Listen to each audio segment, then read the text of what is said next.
The world remains constant over the centuries, but human life is like the dew at dawn, or a bubble rising through water. Transitory.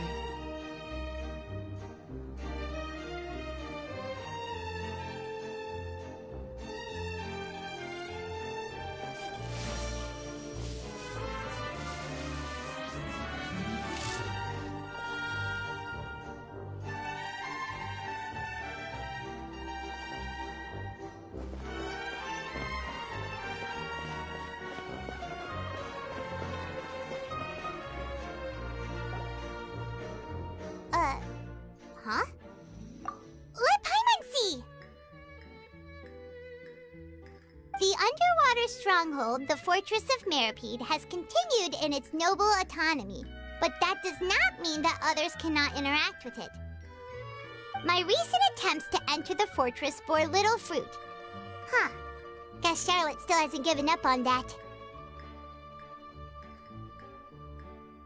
Thus, did an Outlander friend become the focus of this report, a blind adventurer with their white fairy legends trailing in their wake. It is said that this mysterious traveler once visited the underwater fortress. The interior remains a mystery behind closed doors. Do not fear, for the tales of the traveler contain surprises in spades. Journalist Charlotte's biggest scoop yet, the Traveler's Trail, World Walker. Huh. Charlotte took so many awesome photos of us and we never even noticed her! She hasn't been able to get a hold of anything at the fortress, so since we're easier to find, she's using us as the subject matter instead? Ugh, seriously? Well, fine. Those headlines and photos do look cool, so Paimon will forgive her this time.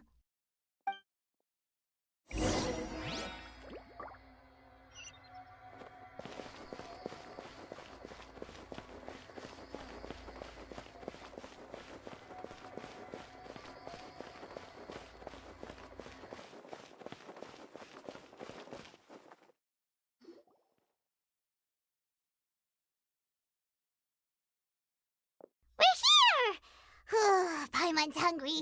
Should we go in and get something to eat?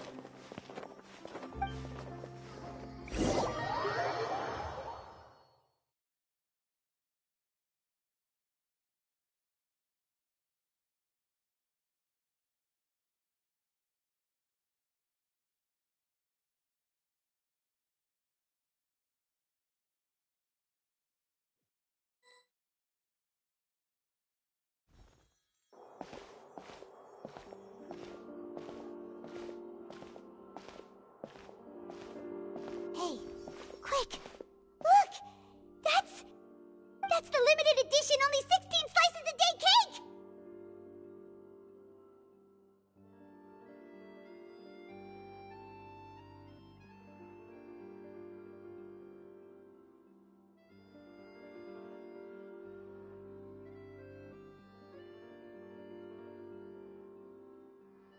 It was so delicious the last time we tried it! Despite the tense situation we were in, let's give it another go. I'm sure it'll be great.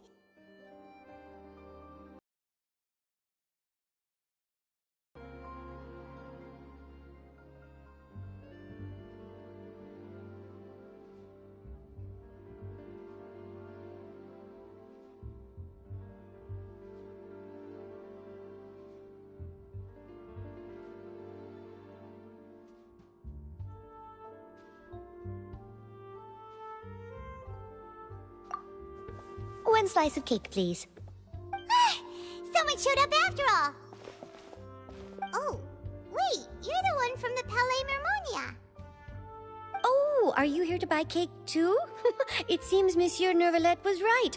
You really can eat. Wait, did he really say something like that? That's right. Even he has his own preferences when it comes to food. As for me, I love the cake and coffee here. Do you come here often? Usually every day. Every day? It's part of my daily schedule, apart from work. I shall have my cake and coffee. Then what if someone told you one day that this place would be closing soon, and you wouldn't get to eat cake here anymore. What would you think? But why would it close?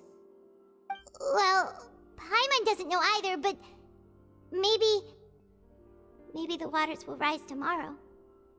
You know, like in the prophecy. Oh, the prophecy. To be honest, I haven't paid much attention to that. No, still, even if there'd be no more cake tomorrow, that wouldn't keep me from having some today. No, it's the same for eating in general. You might not be able to eat tomorrow, but if you can do so today, then you should carry on. That's what people call living, you know. Huh. Don't be sad. Excuse me, could I have 2 more slices of cake to go? These 2 slices are for you. Sijouin said that this kind of expression you're making is what humans call being sad. Oh, you know Sijouin? I sure do. She was born before me, and she sometimes comes to the surface to teach us things about humans.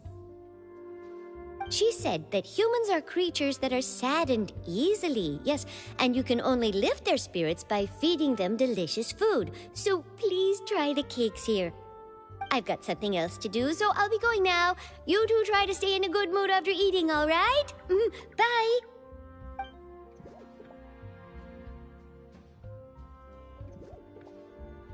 And there she goes. All right, let's dig in. I'm unsure this cake will be delicious.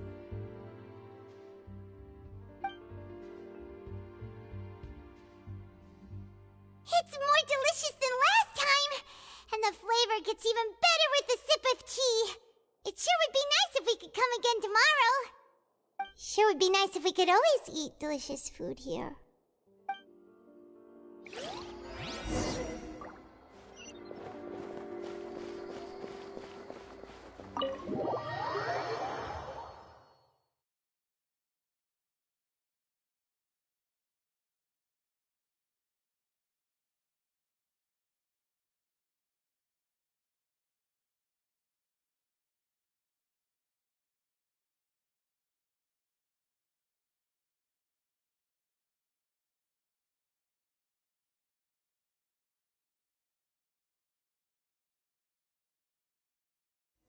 Oh, we're near the Seabird office.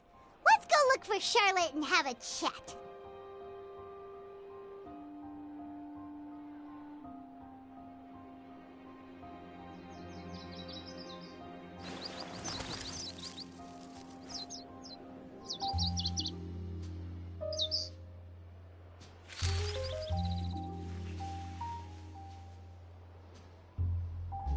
We cannot just rely on the ocean's self-cleaning ability.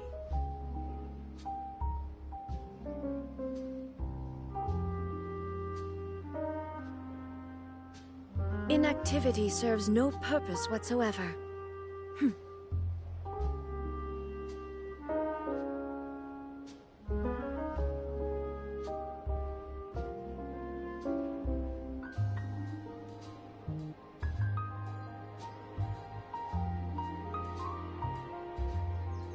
We cannot just rely on the ocean's self-cleaning ability.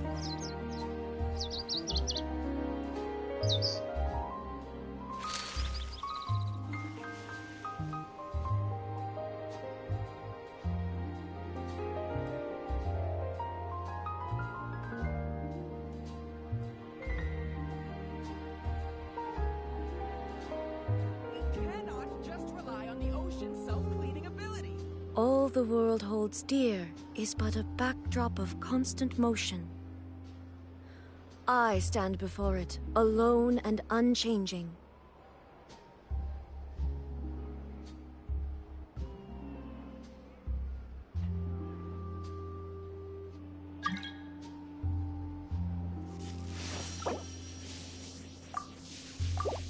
We cannot just rely on the ocean's self-cleaning ability.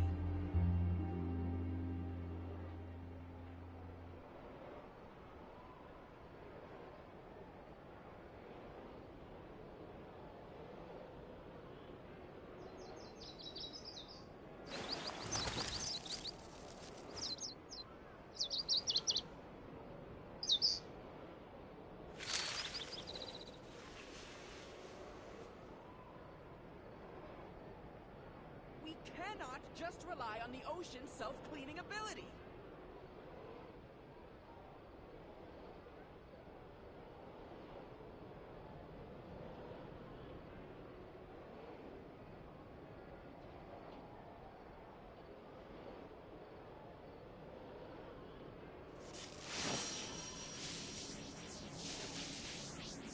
We cannot just rely on the ocean's self-cleaning ability.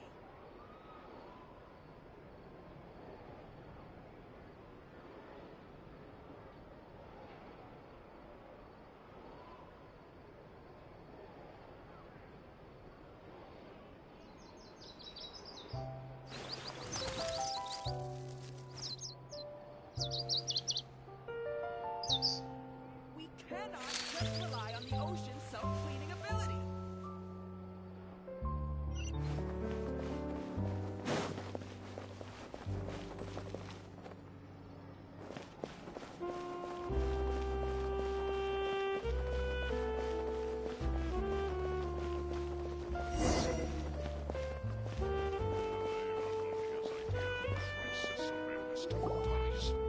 Wow! If it isn't the Traveler and Paimon! Oh, have you seen the article I wrote about you? Ha! You've got some nerve! Oh, you needn't worry about that. I heard that you were in Poisson some time back, so I sent you a letter to discuss just that. It appears you didn't receive it, though. It's all right, though. I've set aside the amount intended for you. I've even set the table with some food. Really? Oh, you're the best! You're almost a little too easy to win over, Paimon. If I were a journalist with ulterior motives, you'd be in trouble now, you know. Oh, Paimon knows you're not like that. Still, what brings you here all of a sudden? Were you looking for me? When Mona mentioned you, we thought of coming to see you at work. I see. It seems you've already bumped into Mona here in Fontaine. So she mentioned me? What did she say? She said that you're a real daredevil of a journalist. Nice. In which case, can this daredevil journalist dare to request an exclusive interview with the legendary Traveler and Paimon? Huh? So your article in the paper today doesn't count? Oh, of course it doesn't. That was more like live photography. What I'd like to do is dive deeper and ask you to talk about the things you've seen and experienced. Yeah, are we even qualified enough? Why not? If I say you're worth an interview, then you're worth it. But not right now, of course. I'll need a few days to prepare. Oh, in that case, we'll just chat when you have the time then? Oh, so that's a yes? Ooh, splendid! I'll tell the editor-in-chief immediately. I'll have to apply for lighting, a venue, some props, and... Whew, so much to get done now. Talk to you later. Wait, Charlotte, Paimon's still got a question for you. And what's that? If, just for example, Fontaine were to be flooded tomorrow, what would you do today? Huh, that's the prophecy you're talking about, isn't it? I mean, I do hear about it often, but I've never once thought that the day could be tomorrow. If you're seriously asking, then I might try and think of a way to leave Fontaine. Oh, but I'm still a journalist first and foremost. That means I have a duty to be reporting from the scene. And secondly, I wouldn't forsake my homeland that easily. From what I've seen, most people don't know what they'd do should the worst come to pass. In truth, it might be better just to behave like normal rather than worry over such an end. So in all likelihood, I'd probably still be prepping at the office for that interview of ours. I know what you're thinking. That sounds a bit sad, but I've always believed that it's best to do what you enjoy. Just think about it. If this nation really were to be suddenly destroyed tomorrow, but I still successfully finish an exclusive interview with a truly unique person, then the story I would wind up writing would truly be timeless. And then do you know what I'd do? Well, I'd write that story, send it for printing, and use messenger pigeons to get copies out to the various nations as soon as possible. I'm not a dreamer, nor am I a workaholic, but I do love my job, and I'd be proud of leaving such an article behind. I guess you could say that I was born to be a journalist. But anyway, that's my answer. And on that note, I'll get back to my preparations. That's so nice. All of a sudden, Paimon actually kinda envies her. Anyway, let's go and take a look at the sea, shall we?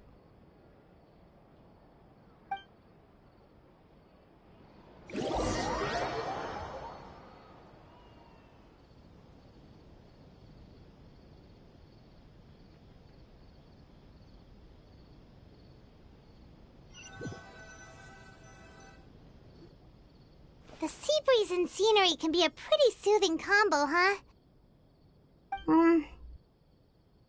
Paimon's been thinking. If it wasn't Fontaine, but all of Teyvat that would be destroyed tomorrow, where would we go and what would we do? No, Paimon should ask, if you could choose, what would you like to do?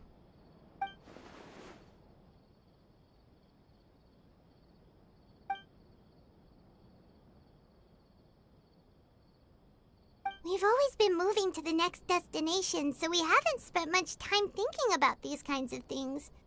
We didn't have to either, with us always being on the road and whatnot. You mean, still traveling?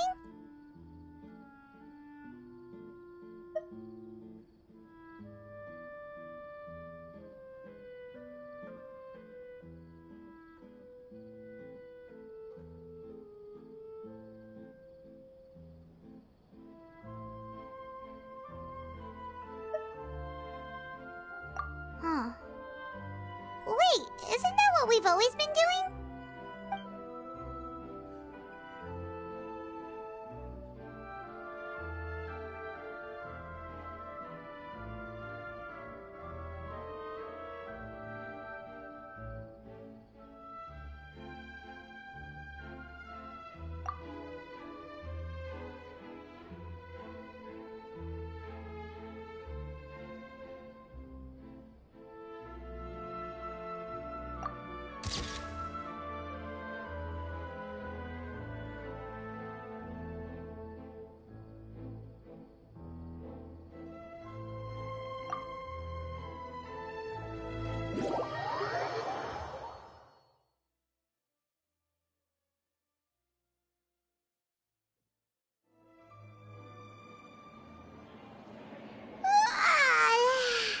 Feels like you'll grow mold if you stay here long enough.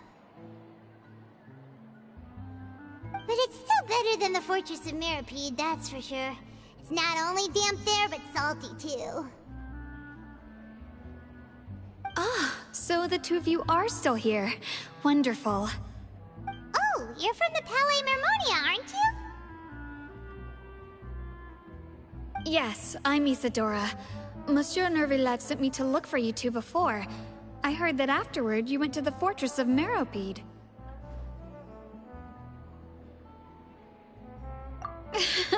Not at all. I'm well aware that you're friends of his. Actually, I'm here to pass along a message from him.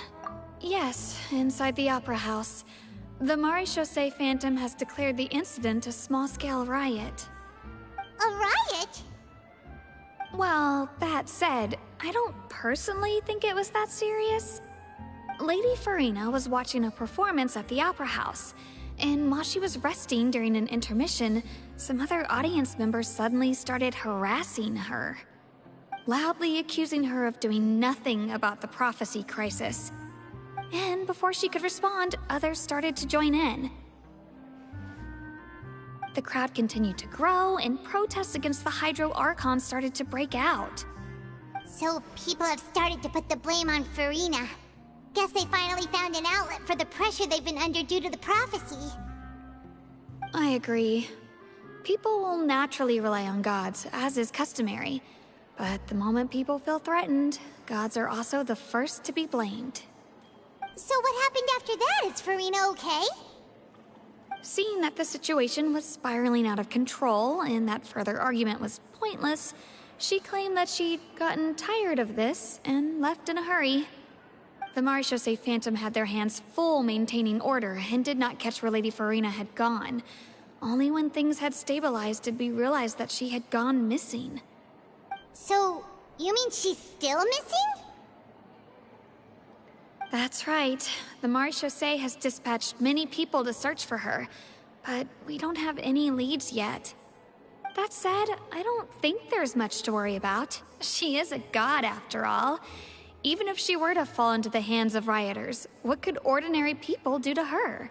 Good. Monsieur Nervillet sent me to tell you about the situation, but he didn't say anything else. Don't worry, this is more than enough to go on. Thanks for keeping us informed. Ah, is that so? Well, all right then. In that case, you two take care. I'll be heading back to the Palais now.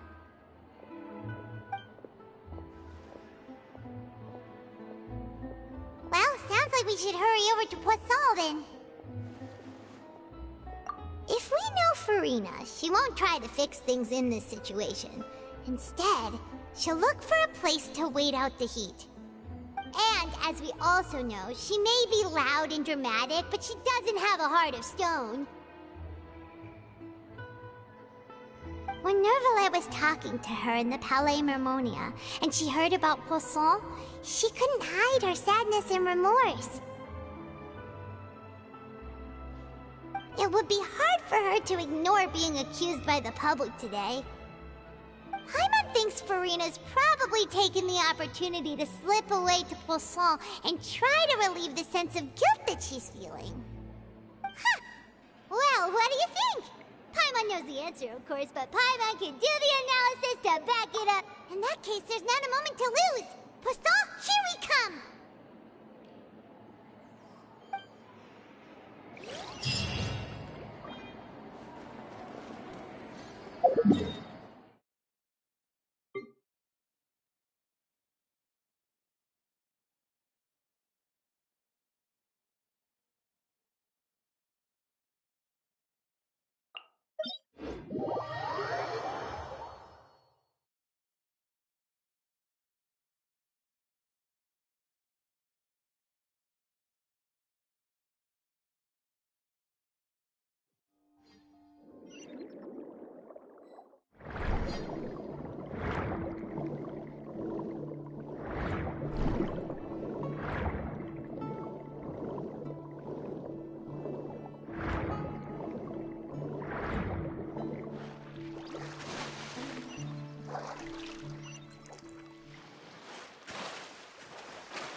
This place looks deserted. Guess all the survivors must have evacuated already. All that's left here are signs of devastation. Could Farina really be here? Let's try to find her as soon as possible.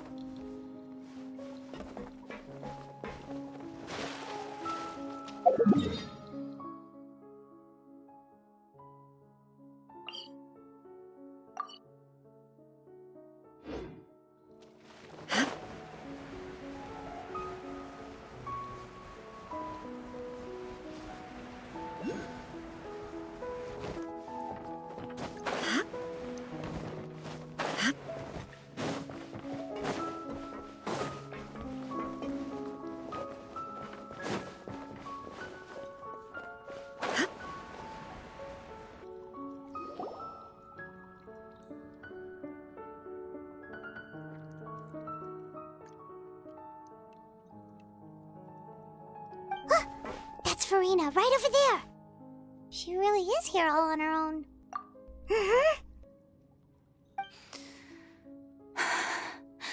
Should I just give up? This is all meaningless. What was meant to happen did happen after all. Everyone's dead. I'm sorry. I am so sorry. Give up, Farina. There's no point in holding out. I'm sorry. But what can I even do other than to repeat meaningless apologies over and over? Who's that? Don't worry, Farina, it's just us.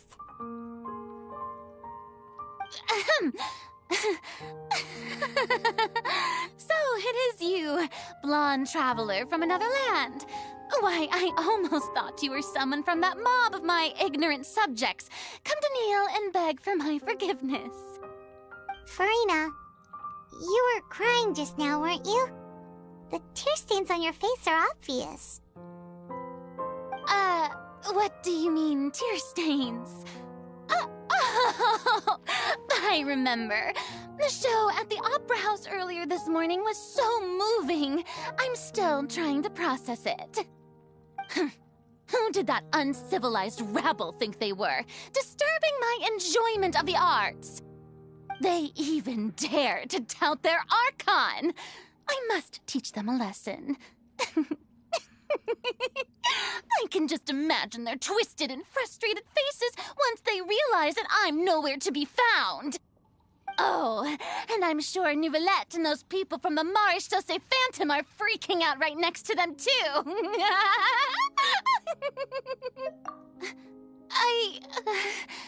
Of course not. Hey, there she is! The Hydro Archon's over there!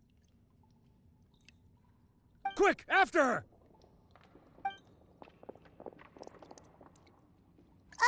Farina, those people seem to be after you. They are? They're just some rabid fans who want to cut the line because they haven't been able to meet me in person, aren't they? That's against the rules. I can't let them get their way. Farina just ran off. Quick, we have to catch up with her.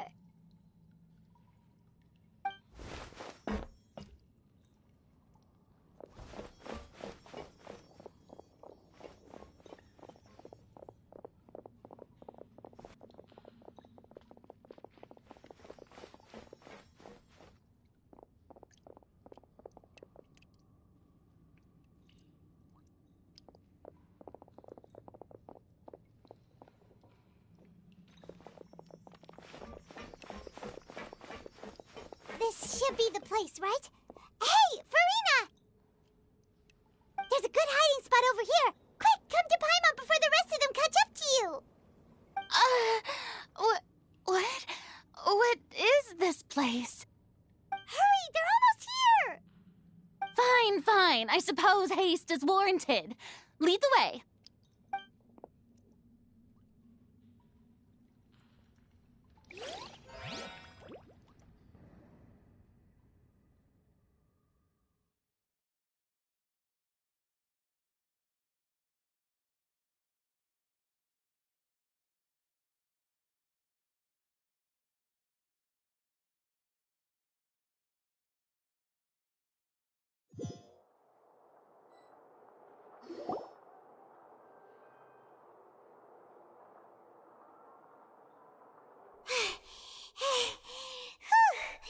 Paimon's exhausted.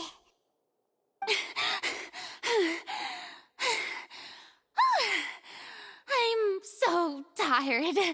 I totally thought they had caught me. No, I mean, I merely gave in to the sheer enthusiasm they displayed. You're right. Yep, that's a good girl.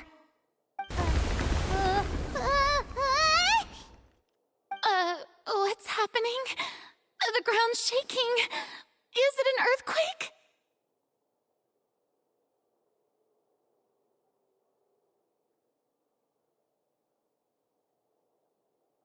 Yeah, a quake of this kind preceded the flooding in Poisson, didn't it? It can't be. It's happening again. Well, there's no need to worry too much about that. Neverlette's made some emergency plans, so the evacuation should go a lot smoother this time. Yeah, I hope you're right. But the people of Poisson, they've already...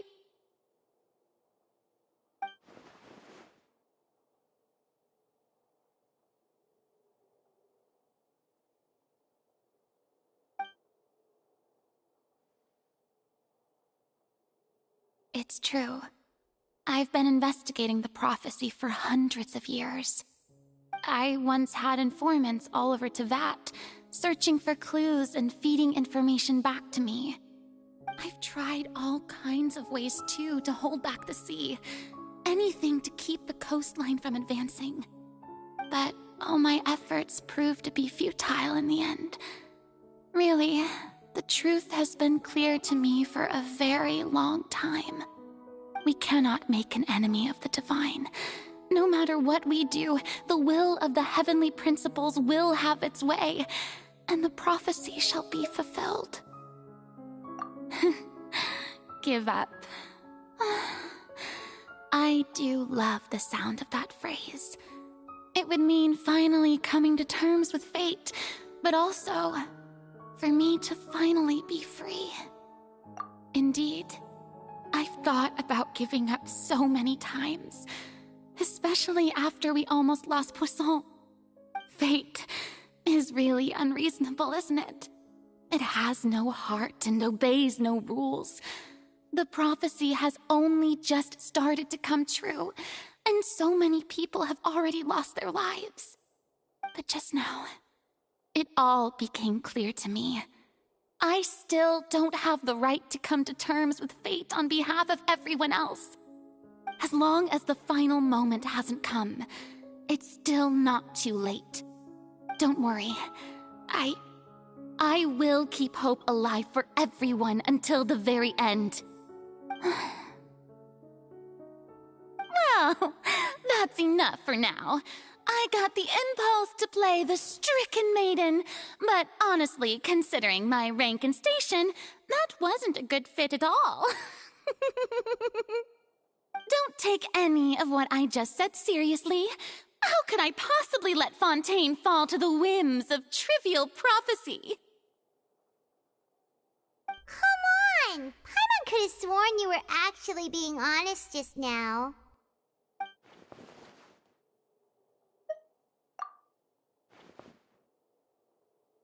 Share my burden. That's impossible. It was fated right from the start that a witness. Yes, I've heard that you came to Teyvat from beyond the stars, yes. In other words, you never belonged here. And if Teyvat is, in its entirety, a show on a stage, then you're just a spectator, aren't you? If that's the case...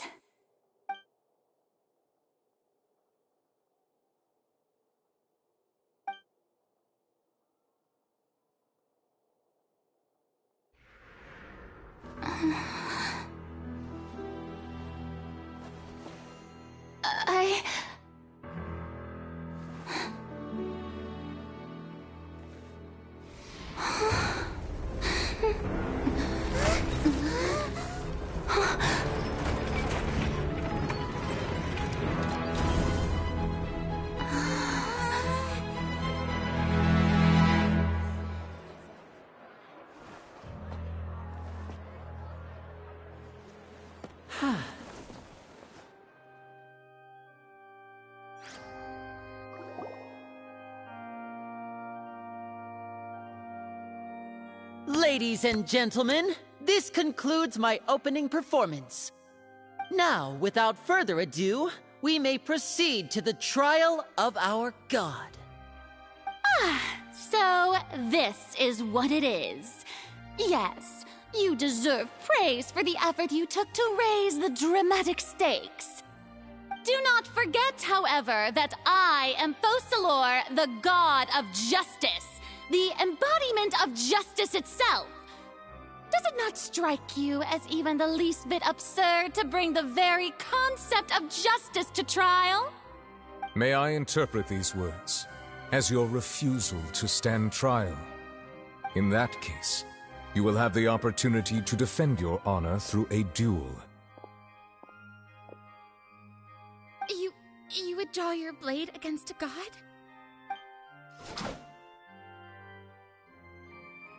I see. It seems like you have made up your mind.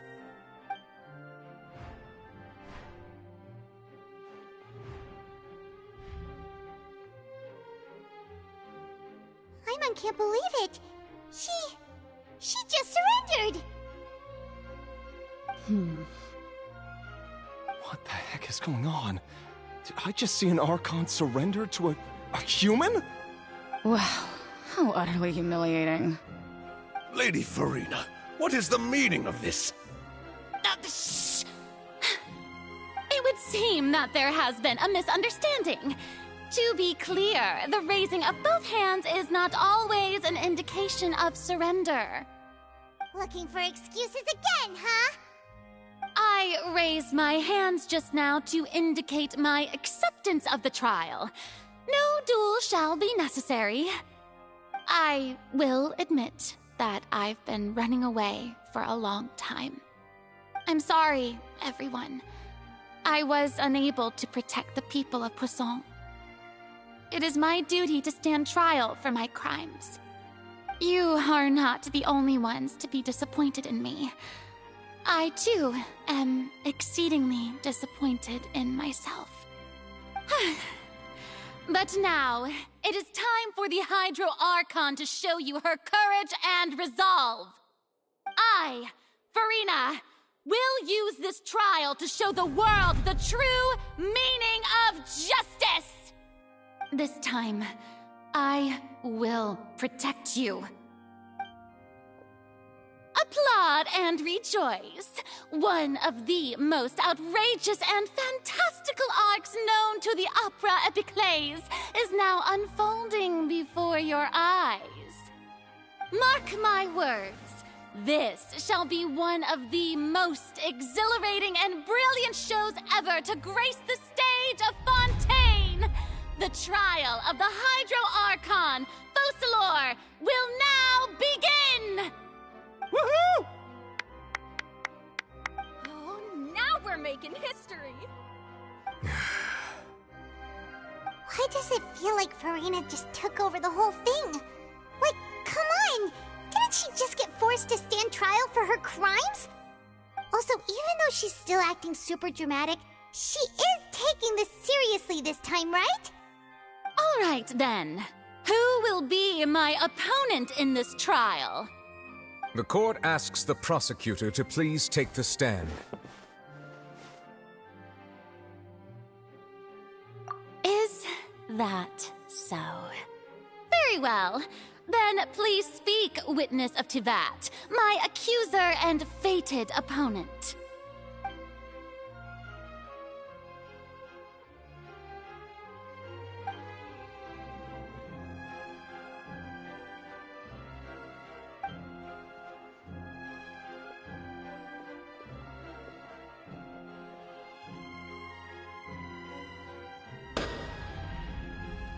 Also, please allow me to ask, as a final question before the trial begins. Just how much work did you do to force me onto this stage? Well, we did do a lot of prep after the meeting that day.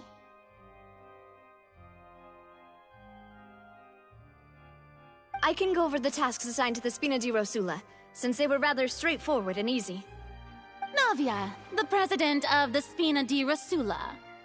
Most of the people who participated in the disturbance this morning were my subordinates. They changed into plain clothes and came to the Opera House as regular audience members, waiting for the perfect opportunity to incite insurrection against you. The people's resentment against their Archon has been building as more and more of the prophecy is fulfilled. A spark was all we needed to turn smoldering anger into a flame. Moreover, according to our understanding and analysis of you, when something like that occurred, you would likely flee the scene and head to Poisson by yourself. So, we arranged for a second group to lie in wait there. So, you mean... the ones who scoured the settlement for me were also from the Spina? And their goal was to force you to step into the giant magic box so you may personally participate in the greatest magic performance in all of Fontainian history. That's right. That house was a magic box, rather than someone's residence. As the super ultimate version of the setup that I used when I first performed at the Opera Epiclese, the volume of the box was increased by a whole order of magnitude, and the distance it traversed was the entire gap between Poisson and Araneas. Its cargo, of course, was an Archon instead of a human.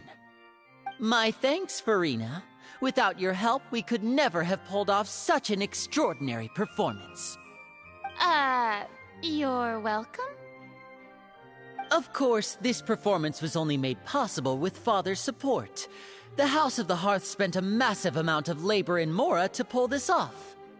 We had to select a location, construct the giant magic box, dig a tunnel, and open up a path through the water. It was a lot of work for all of us.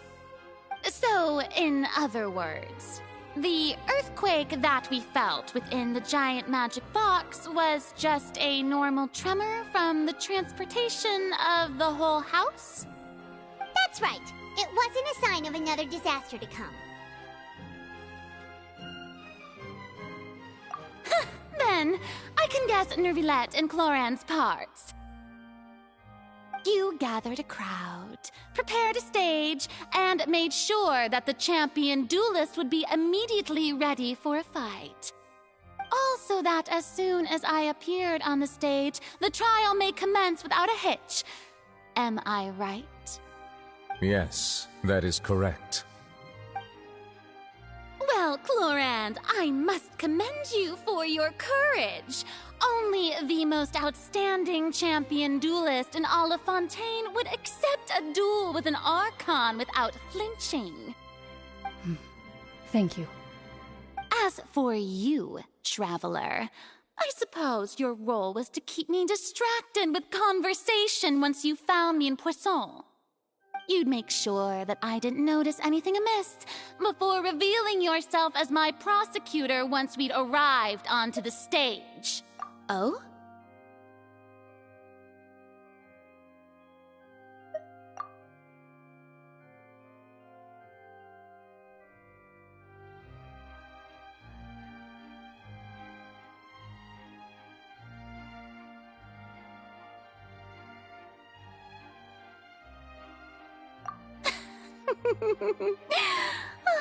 Is that so? Then I suppose I must have missed my final chance. It's fine. It matters not. What's done is done. The stage is already set, so there's no reason to disappoint the audience. Let's see this trial through to the very end.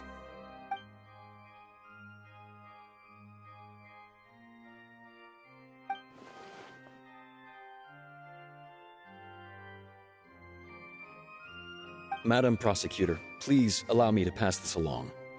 This is a document that Miss Charlotte applied for and received permission to share with you during the trial. According to her, it should speed up the proceedings. Huh? Charlotte wanted to give us something? Oh, so she's here too! Hey, Charlotte! Oh, let Paimon see. Isn't this the exclusive interview that she did with us before? So she's already finished it, huh? Wait, then that means this document is a perfect timeline of everything that's happened ever since we stepped foot in Fontaine! So in other words, we can refer to this anthology of evidence every time we want to use something from our journey as evidence for an argument!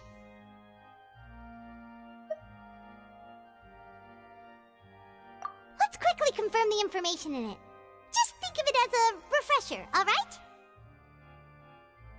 You defeated the Hydro Archon in the very first duel you took part in at the Opera House. That's one for the history books, all right. I didn't think that you'd wind up getting to the bottom of the case I'd been following all this time. This is the first time Monsieur Neuvillette had a difference of opinion with the Oratrice. Even the Hydro Archon can't figure it out. A Fatui Harbinger. She's an extraordinary person. Her instinct must mean something. The fortress of Meripede was almost destroyed in a single day. According to Monsieur Neuvillette, both Child and that whale should have been in the primordial sea at that time. I nearly lost my awesome friend Navia. To be honest, that still gives me shivers. The words of someone as extraordinary as a witch can probably only be truly understood when something surreal happens to you.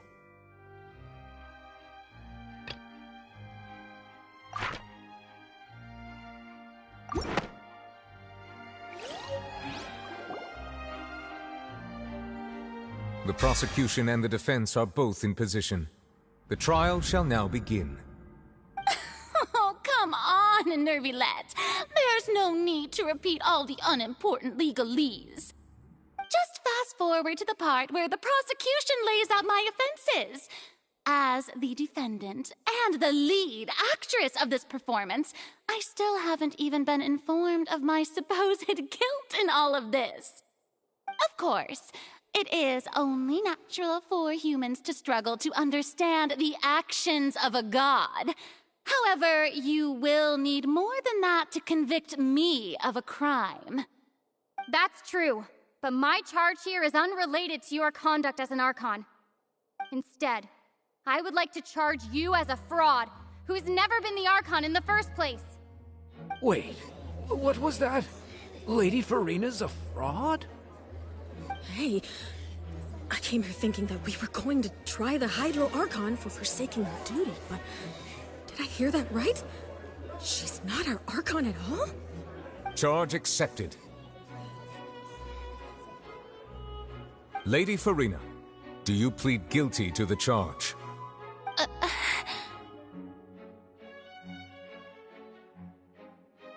Lady Farina.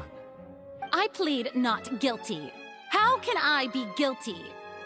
There is no way that I, Focalor, otherwise known as Farina de Fontaine, a member of the Seven and the Regina of all waters, kindreds, peoples, and laws of Fontaine, could be anything other than your true Archon.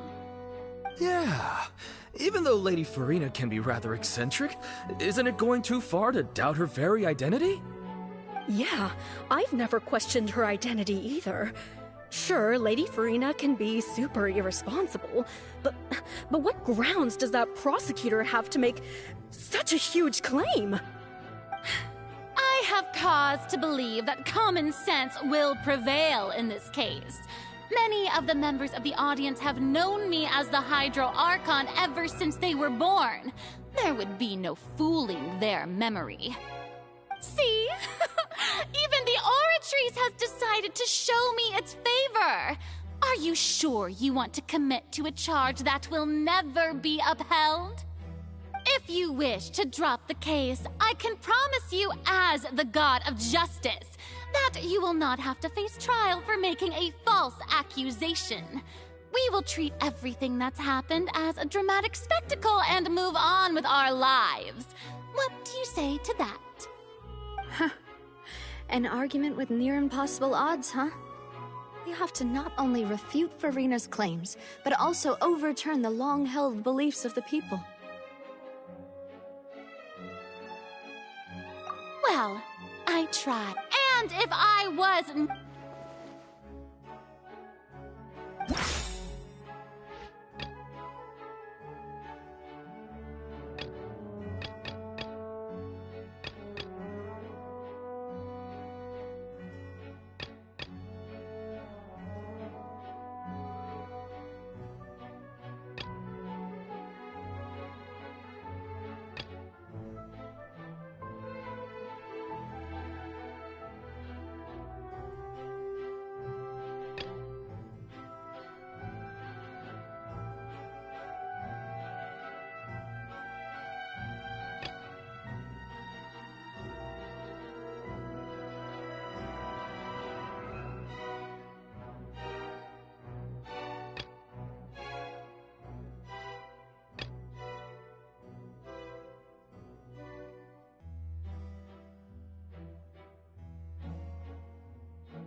doesn't sound right.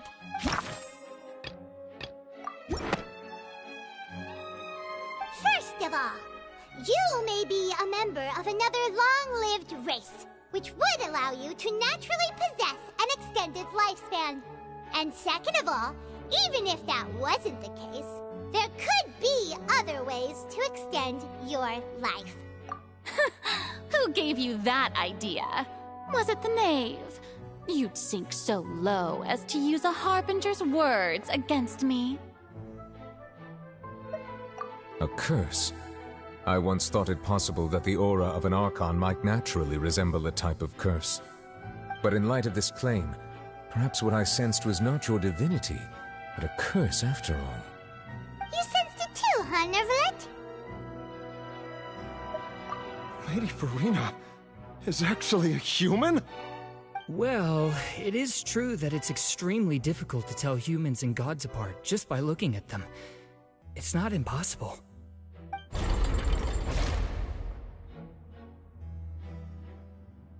Well, don't start celebrating too early now. Even if I have been carrying a curse like you said, how does that prove that I am merely a human being? Besides, everyone knows that the main difference between a human and a god is the possession of authority. Gods can do what humans cannot. That's why they're worshipped as gods. For centuries, manifestations of my authority have served the nation of Fontaine.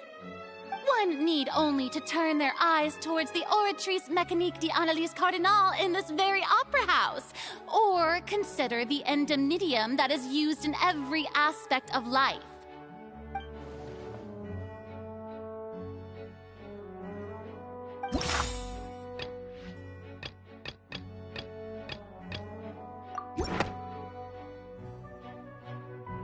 You tried to reference the Oratrice, but weren't you as confused as all the rest of us when the Oratrice declared Child to be guilty without any proof?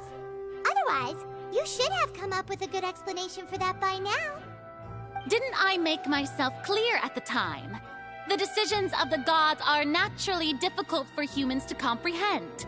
There is no need to provide an explanation. Lady Furina, I believe a reminder of your current circumstances is in order. While the court is in session, the principles of justice and the law must come before all else. While you are an Archon, you are also first and foremost the defendant in this trial. You will prove yourself unable to defend against the prosecution's charges if you continue to withhold vital information against the rules of the court. I never thought you'd use that kind of rhetoric against me. That was no trick of rhetoric, Lady Furina. I've merely reiterated the rules of the court. Rules that all should respect and follow. So, you neither knew why Child was declared guilty, nor did you understand the structure and operations of the Oratrice. Instead of having been created by you, the manifestations of authority you mentioned have been made by the real Hydro Archon, haven't they? The real Hydro Archon? Well, now you're really losing me. It is true that I did not know why the Oratrice gave out a guilty verdict that day. But the Oratrice handed out that verdict unilaterally, and it has been operating independently ever since it was first created. You can't argue that just because a divine creation is flawed, that the god behind it must also be no god at all. She's still throwing out all kinds of excuses. Seems like she's confident that we won't be able to produce proof that she has no power over the Oratrice. My power as an Archon? There are many ordinary citizens in the audience. How can I just carelessly demonstrate the formidable power of an Archon? If that poses a concern, I'm prepared to extend my protection to the audience. You don't need to go that far.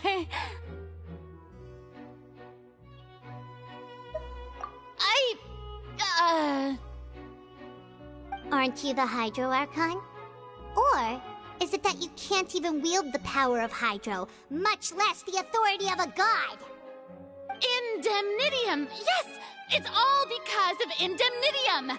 All Archons derive their power from the faith of the people, and I've converted the people's faith in justice into Indemnitium! Thus did I give up all of my divine power to provide everyone with energy for their daily lives. Have you ever seen a more magnanimous god? Isn't that a huge stretch? Yeah, no matter how generous an Archon can be, how could they give up all their power? Can a god with no power even still be called a god? It seems like nobody's buying Furina's excuse. Hey, come now, everyone. Please don't stare at me as if I was a liar. I'm still the same Furina you knew, right? The one that you loved. Shouldn't you want to believe in me? Please? You've got to believe me. If what the prosecutor said is true, she really has committed a grave offense. Did she deceive all of us?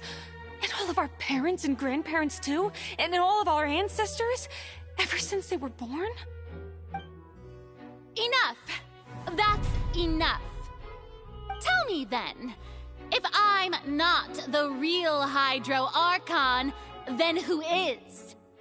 If you have no evidence of another Hydro Archon's existence, nor can you find anyone who can back up their claim to be such, then what grounds have you to say that I'm not actually the real deal? Wow, she came up with yet another argument. How can we refute her now? Seems like she really doesn't want to give up.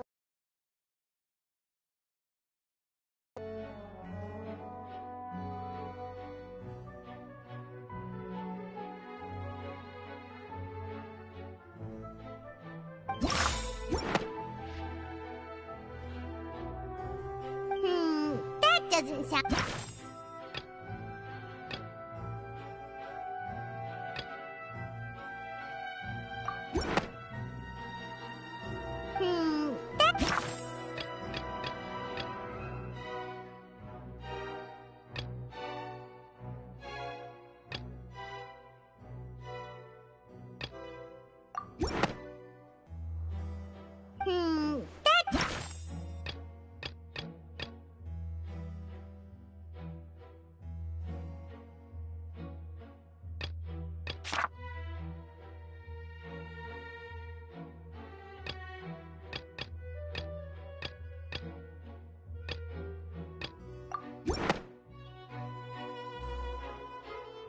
It has been established that all Fontainians can dissolve in water from the primordial sea.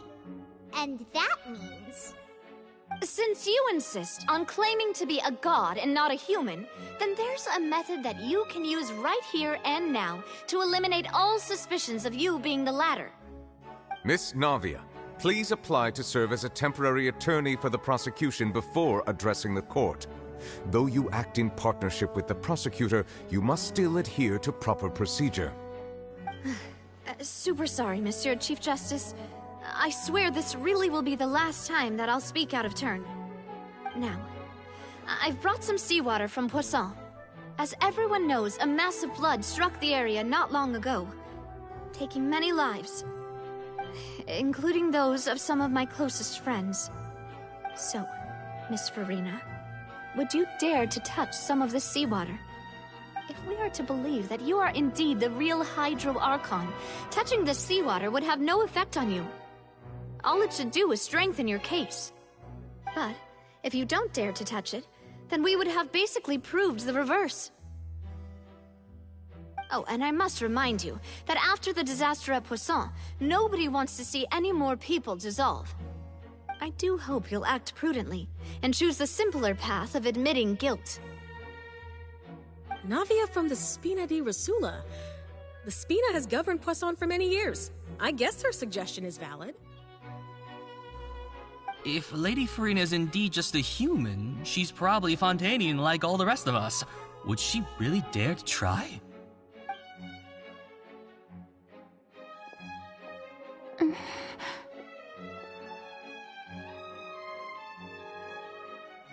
Lady Farina, this test has been unilaterally proposed by the prosecution. As it falls outside the realm of standard court proceedings, you possess the right to decline participation. Well, of course he had to tell her that. But refusing to participate is basically the same as a confession of guilt. She's just staring at the water without saying a single word. It really does seem like she's quite terrified of it. That could only mean... What's going on? Is she really planning to... That's not what we thought she would... Due to the inherent risk of the test, Lady Farina, you may...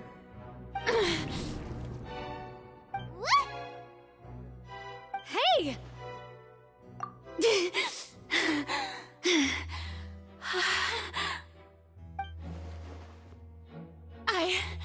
I'm fine!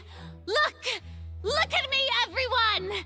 My hand is still here! I haven't been dissolved! Will you believe me now? I really am your Archon! I'm nothing like a normal human who would fall apart as soon as they touch this water! Really, was this not the most obvious thing in the world? Miss Siegewin? If you're present, Miss Siegewin, please come forward and attend to the defendant. Siegewin? Don't be nervous. It'll just take a few seconds. Let me see. That should be enough. Please announce the results of your evaluation to the court, Miss Siegewin. As everyone doubtlessly saw, Miss Farina was displaying symptoms of hyperventilation and flushed skin. These indicate that she was experiencing the adverse effects of exposure to primordial seawater. The extent to which she was affected is the same as other humans when exposed to primordial seawater of a similar concentration. Thank you, Miss Siegewin. Lady Farina, you may return to the defendant's stand. Oh wait, what did she just say? I didn't get dissolved! Shouldn't that be enough to prove my innocence? Well, considering your tendency to run from your problems, we did originally prepare a direct sample of the seawater around Poisson. However, after extensive discussion, we exchanged it for a sample that is not concentrated enough to dissolve an actual human. After all, on the off chance that something entirely unexpected might occur, we don't want anyone else to lose their life to the sea. Yeah, so out of regard for Farina's life, you secured a low-concentration sample and asked the head nurse to serve as an expert witness. It's a great thing that the direct sample wasn't actually used. Farina could have... I can't believe... you...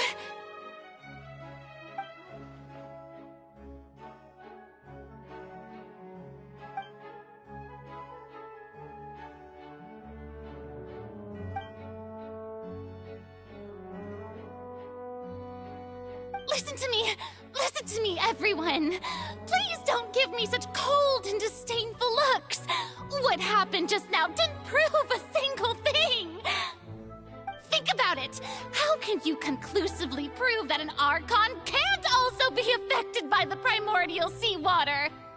Also, if I was really just a human, why would I dare to just put my hand in that kind of water?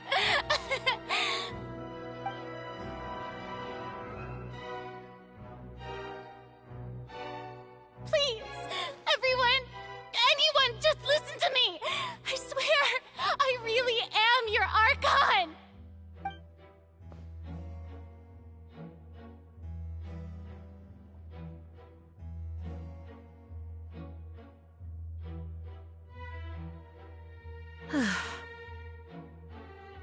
I don't think anything she says at this point will sway anyone. The odds are just too stacked against her now. With all the things that have been said, Paimon doesn't think there's any way left for Farina to win. I believe the time for arguments and presentation of evidence has come to an end. If there are no objections, we will move on to the final judgment.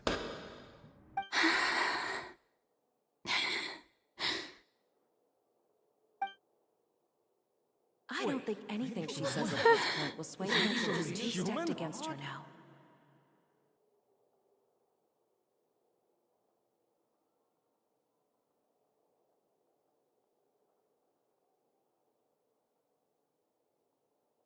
In my capacity as Chief Justice, I shall now render judgment on Furina's misrepresentation of herself as the Archon of Fontaine. As a human who knowingly deceived her fellow citizens, Furina is guilty.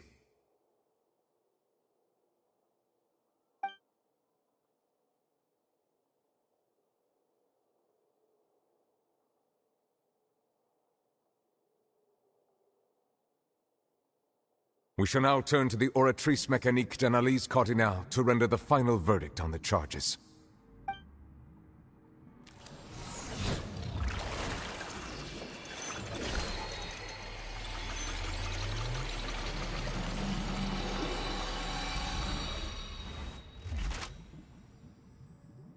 According to the judgment of the oratrice mécanique d'analyse cardinale, Furina is... Well, what's wrong? What's the oratrice's verdict? No, the oratrice also displays a guilty verdict. Isn't that correct then? However, the exact wording of the verdict is thus: the Hydro Archon, guilty, to be punished via the death sentence.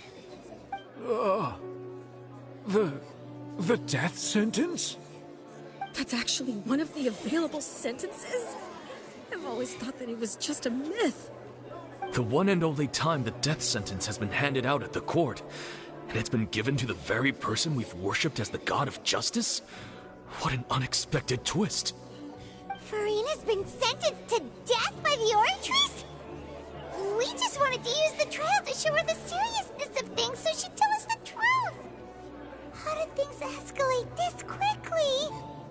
This outcome is indeed quite strange. According to Fontaine's current definitions of justice, as well as its recommendations for criminal sentences, is this sentence really appropriate for the crimes that have been committed? Yeah! Even Vache wasn't sentenced to death by the oratrice. You know, the real evil mastermind. Indeed. Not only is Furina's sentence overly excessive, the very point of our trial today was also to prove that Furina has never been the Hydro Archon in the first place. But now, the oratrice seems to have deliberately invoked the title of the Hydro Archon. What does this mean?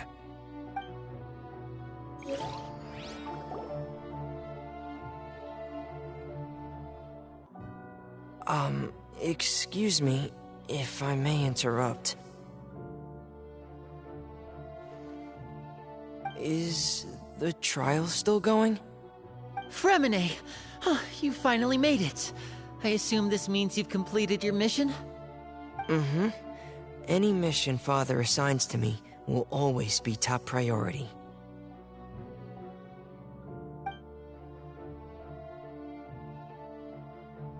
Is that the first prophecy slate? Huh. So the knave privately arranged for Fremine to try and find the missing slate. I looked everywhere and finally found it at the bottom of the sea. It took me a long time to get around some dangerous stretches of water. But has the trial already concluded? Then doesn't that mean I've come too late? Oh no. Thank you for your hard work, Mr. Fremine. Please allow me to review the record left on the slate. Traveler, I believe that you have already seen the other existing slates, and would like you to come here and confirm their contents.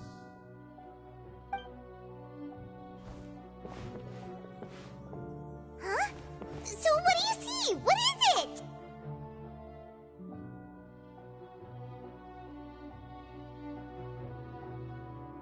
I believe I have now made sense of the Hydro Archon's crime. It has to do with Fontaine's lost history. Huh? Isn't the Hydro Archon just guilty of deceiving her people? Oh, wait, no, that's Farina, and we've already proven that she's not the Hydro Archon. So when you say Hydro Archon, do you mean the real Hydro Archon we've been kinda talking about? In truth, everything that you've encountered in Fontaine up until this point can be traced back to the contents of these stone slates. However, I'm uncertain as to how much sense they currently make to you. Okay, let's try to recall the contents of the other 3 stone slates. Paimon will do her best to help you remember.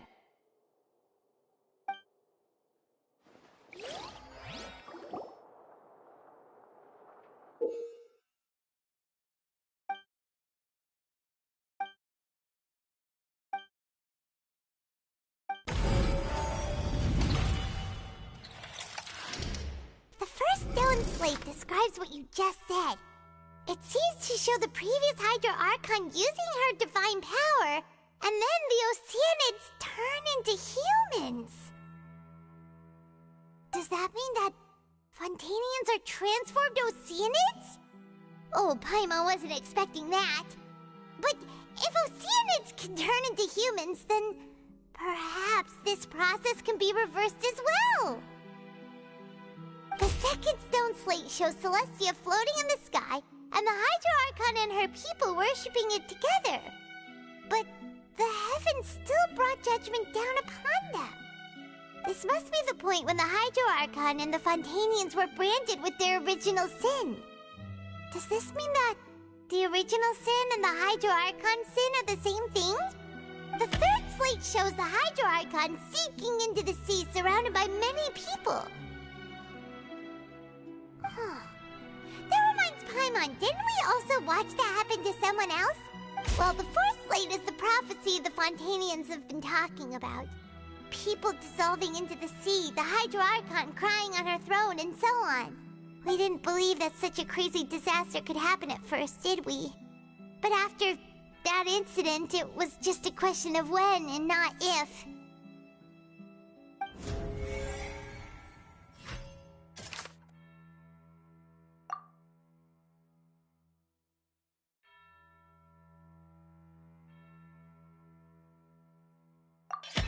We know from the case of the serial disappearances of young women that Fontainians can be dissolved in primordial seawater.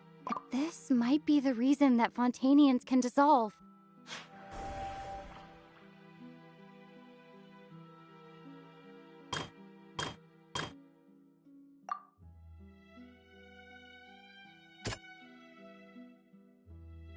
That doesn't sound quite right.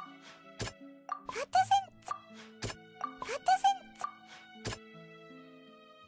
doesn't sound quite right.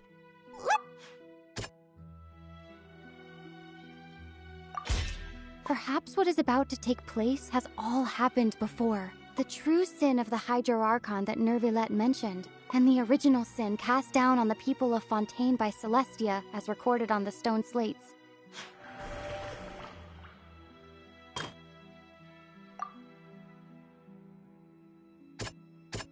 That doesn't sound quite right.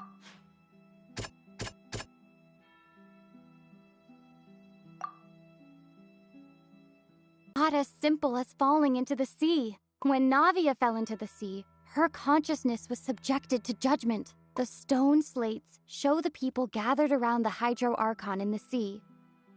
Could that be alluding to the same thing?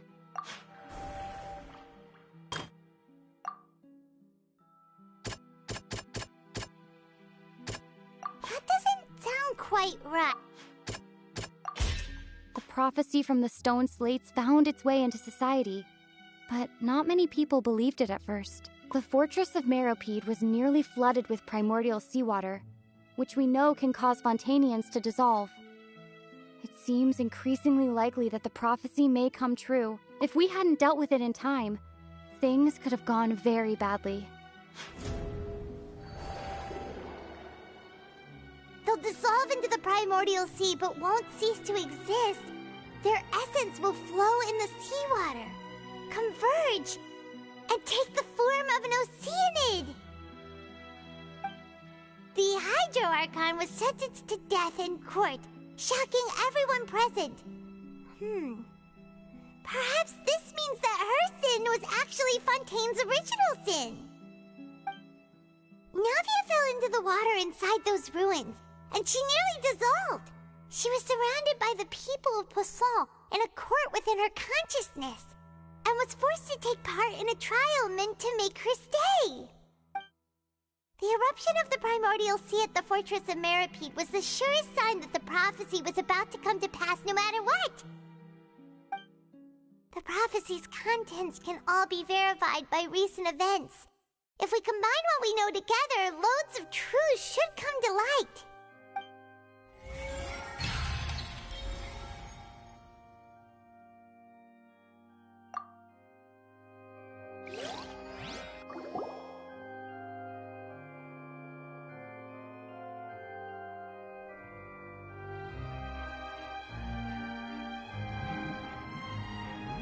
Huh?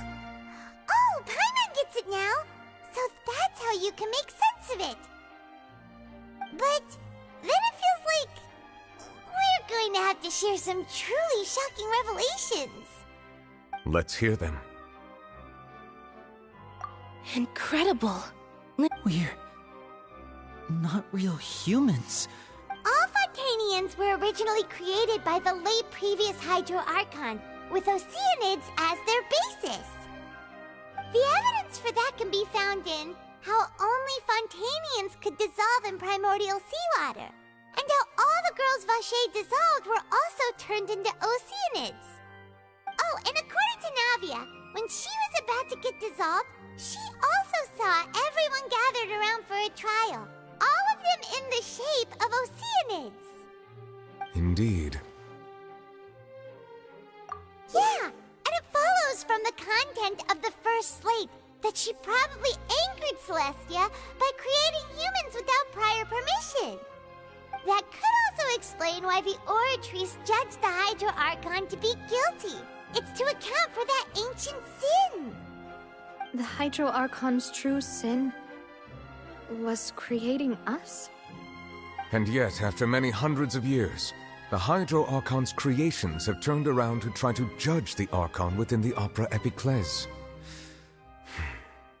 The twists of history are often the most unexpected of all.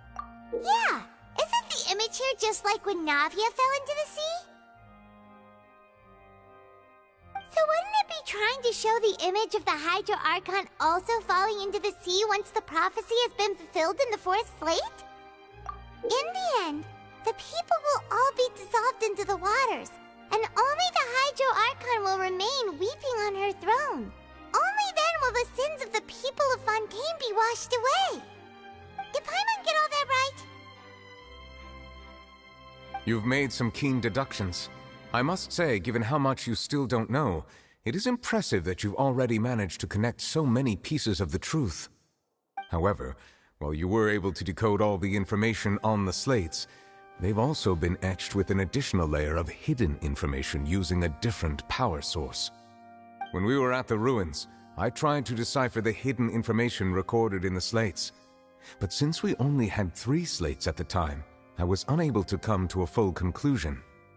Now that the slate collection is complete, I shall make another attempt to decipher the narrative recorded within. If everything goes well, we should finally be informed of the unadulterated truth.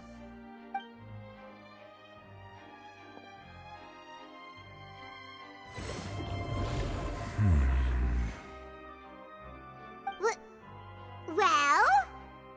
Did you get it?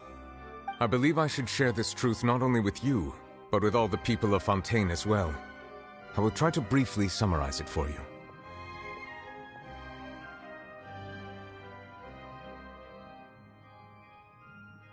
Your hypotheses regarding the origin of Fontainians and the sin of the Hydro Archon were both correct.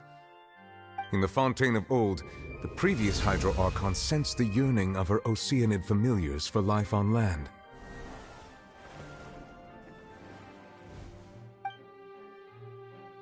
The Oceanids were enamored with the beauty and romanticism of human beings, and wishing to have those experiences for themselves, expressed to the Hydro Archon their desire to become of a similar kind. However, even though water as an element is intricately linked with the power of life, The Hydro Archon, as one of the seven, did not possess the authority to create a new form of human life. Not one to give in, she eventually found a way to create permanent humanoid bodies for her familiars by appropriating the power of this planet's primordial sea. She poured primordial seawater into the Oceanids' blood vessels, creating humanoid mimics in the process. But if Fontainians were to ever come into direct contact with water from the primordial sea, the power within their bodies would escape these artificial restraints and return to the sea. As a result, their forms would collapse, and they would be reverted to their original forms as Oceanids. Of course, the Hydro Archon never received permission from the heavenly principles to create a new human race. And thus, the Hydro Archon and all of her creations came to shoulder the original sin of appropriating the power of the primordial sea. That is the true history of how the people of Fontaine first came into being. So we were all Oceanids before we turned into human beings? That's way too much information for me. I think I'm just going to pretend that I never heard a single thing. Wait, but if that's the truth, we can't let the Hydro Archon be sentenced to death. After all, her only sin was creating us. This really might be too much information for your regular Fontainian, but it does answer a lot of our questions. Alas, your hypothesis regarding the third and fourth stone slates was inaccurate. The slates' respective positions are, in fact, correct. A key point of the visual on the third slate is how all the individuals depicted in the water are humans rather than Oceanids. They have not been dissolved, which implies that the water depicted in this slate is not water from the primordial sea. The nation of Fontaine is the nation of Hydro, as well as the nation of trials and justice. Instead of being the literal element, the water in the scene symbolizes judgment and justice. You may also recall Navia's experience. When she fell into the sea, her consciousness was surrounded by that of many others who intended to hold a trial to determine her fate. Therefore, the meaning of the third slate is that the people of Fontaine shall try the Hydro Archon at the court of justice. Yes, it refers to our present situation. I think I'm following now. So, what you're saying is, even though we decided to put on this trial to avoid fulfilling the prophecy, in truth, everything we've done has happened exactly as the prophecy foretold. So now, it seems, we're the ones making sure it comes true. What should we do? Huh. No matter what, the prophecy will be fulfilled. Is this what it feels like to be a prisoner of fate?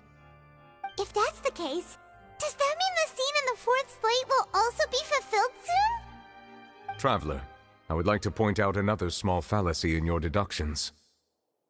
About the fourth slate, you probably thought that the eruption of primordial seawater beneath the fortress of Masquerade served as the surest sign that the prophecy was about to come to pass, yes? However, I believe that rather than being a sure sign, that eruption could in fact only be a small warning of something far worse to come. As for the root cause of the catastrophe, I believe you've already encountered it once before.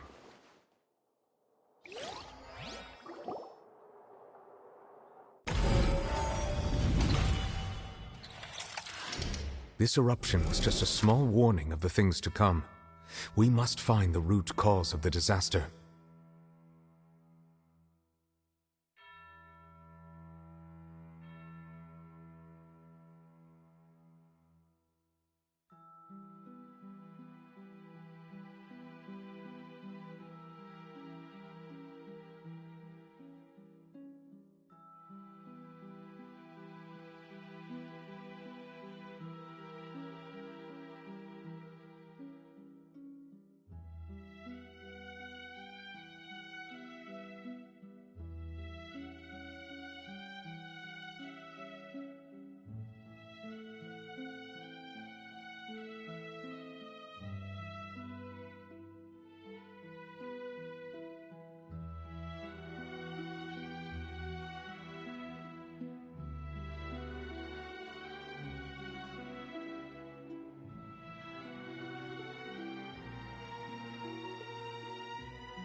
It was both dream and reality.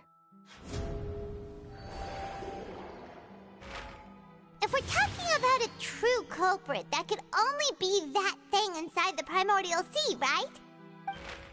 The truth, the original sin, the trial, and the root cause of the disaster.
That was way too close!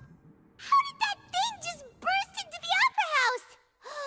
Wait, was that the huge whale you saw in your dream?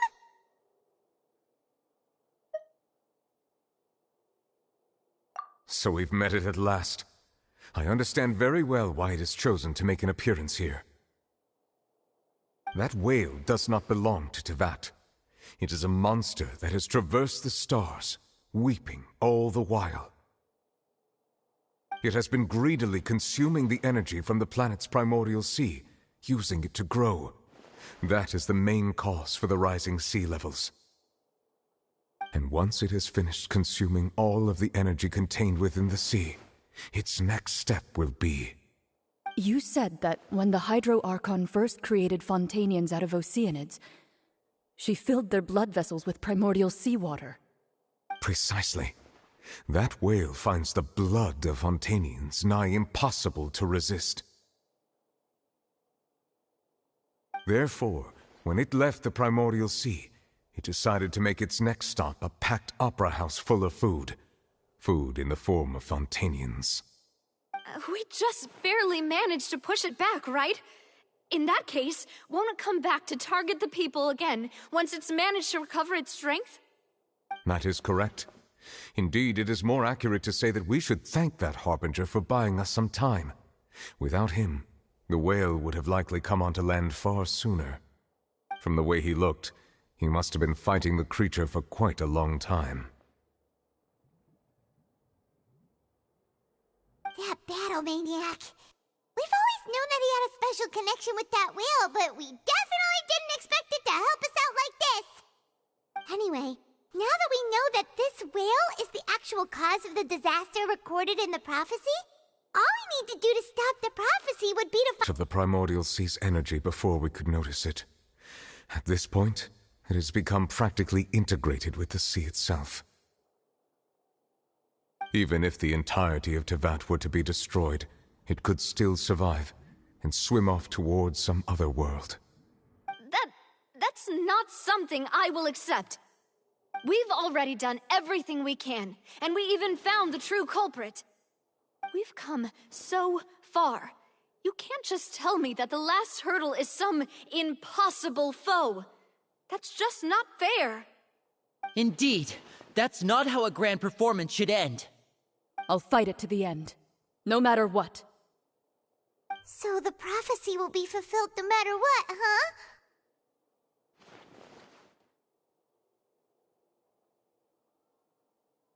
The prophecy. Yes, what has been prophesied will be fulfilled. You may view such things as the history of the future.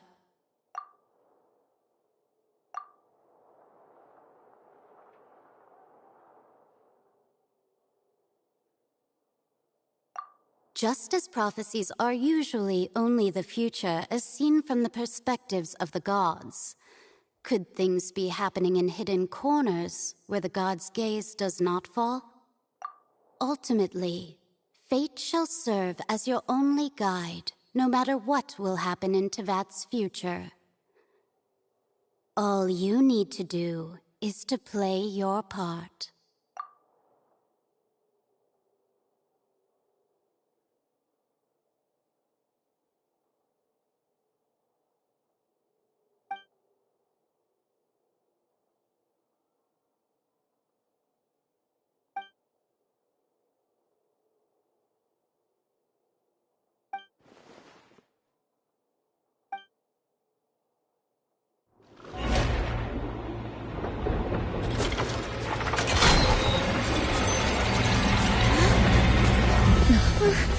What's happening with the oratories? I believe it is preparing to carry out the death sentence.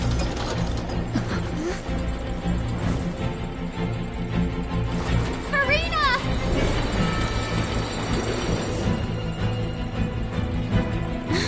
No, I still need answers!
You...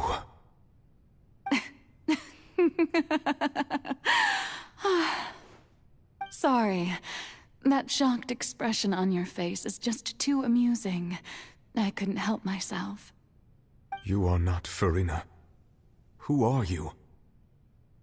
Ah, the sweet sound of bewilderment.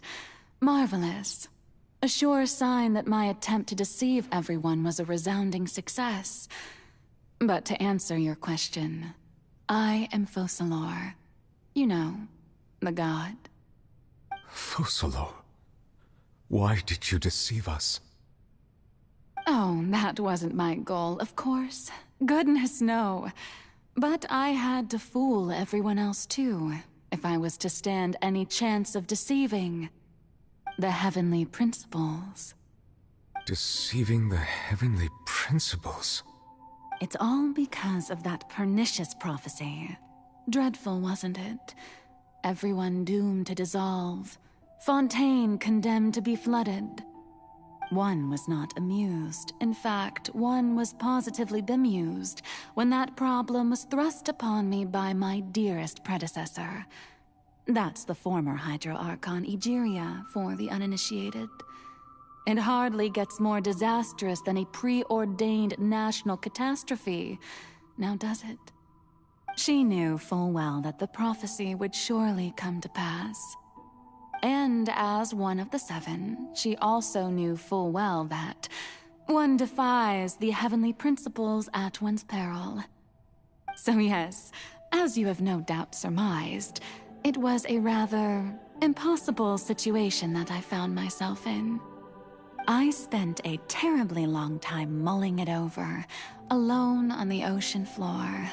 And I was almost growing barnacles by the time I finally realized there was only one possible solution to this confounding conundrum. I had to outwit the heavenly principles, allow the prophecy to be fulfilled, ostensibly at least, while saving everyone at the same time. I'm a genius, I know. I can only assume that's why Egeria chose me as her successor. Although, looking back now, it was hardly the inheritance one dreams of. Between the task of saving the nation, the quotidian duties of the Hydro Archon, and not to mention the original sin of creating a new race of humans, I dare say she left me quite a colossal mess to clean up. But one can only play the hand one is dealt. I did not choose this, any more than I chose to be one of her Oceanid familiars. So you were also once one of the Oceanids, transformed into a human by Egeria's hand? Yes, I was. I always dreamed of becoming human. And I still do, even now. In my eyes, to be human is to be part of the greatest opera ever known. After becoming a god, I separated my divinity from my body and spirit, leaving behind only a self that was as naive and bewildered as my past self on her first day as a human being. The me you see before you now is that divinity. And the human counterpart I left behind, I named Furina. She could feel joy, sorrow, and everything in between. She could be as vain and conceited, or as meek and vulnerable as she wished. Her strengths were of a kind only a human could possess, as were her shortcomings. But in my eyes, Furina's humanity was what made her perfect. She was perfectly human in every way. The person I always wanted to be. Anyway, so then I cursed her. All part of the plan, of course. The plan to deceive the heavenly principles. Do you still remember the final scene of the prophecy?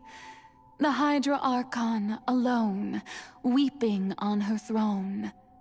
In order that the prophecy might appear fulfilled, I invited Furina to be an actress, to play the part of the Hydro Archon in the prophecy.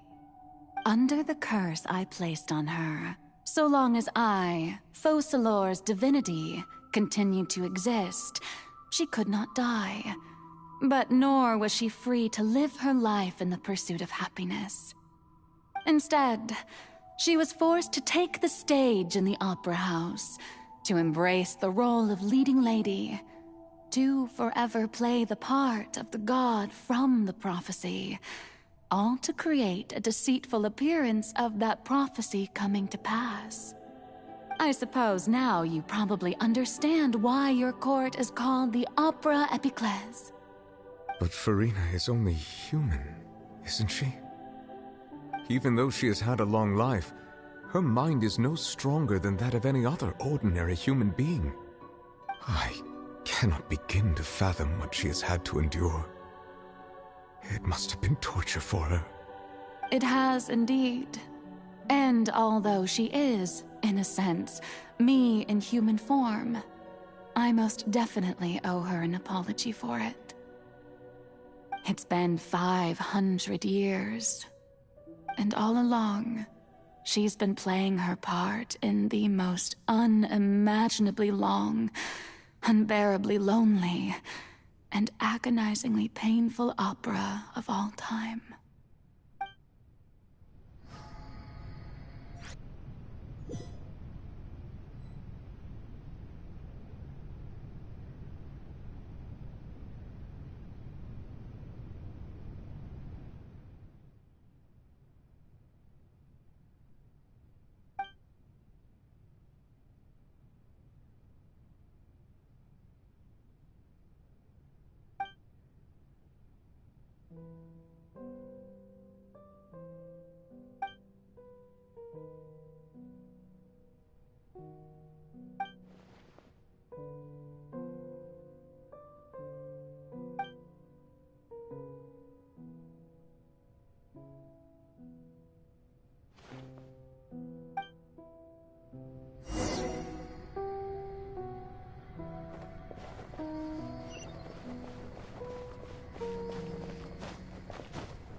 invited you to come onto the stage.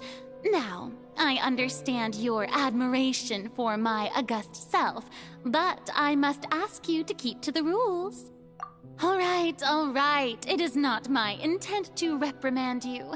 There is no need to state your name. Just be off with you. Do not distract me from my performance. Oh, do not jest. Can you not feel it? I am Focalor. The eyes of countless Fontainians are upon me. I must, at all times, display the utmost elegance and nobility.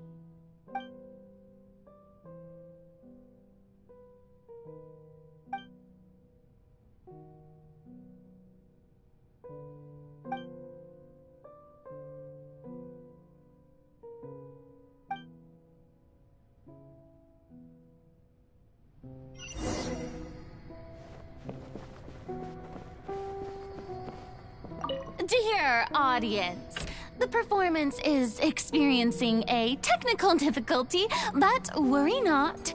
The guards shall resolve it soon enough.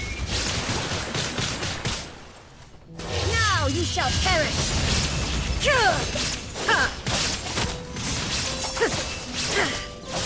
Illusion shattered! Flicker.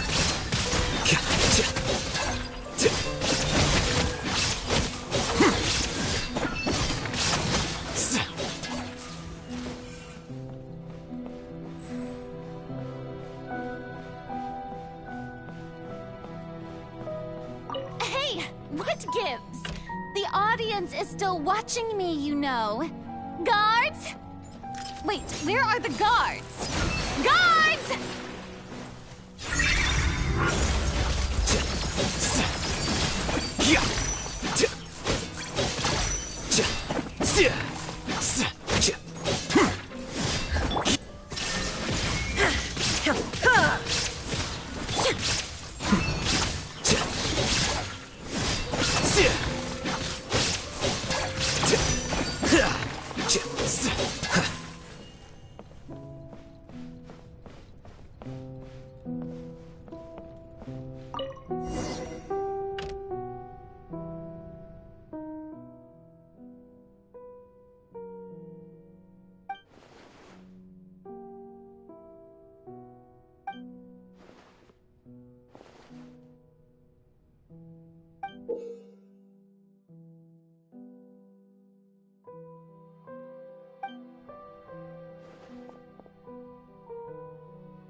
Farina. Huh? Who's that? Who's calling me? Where are you? Be not nervous. Be not afraid. I am before you. Wait a moment. You're... mirror me? How can this be?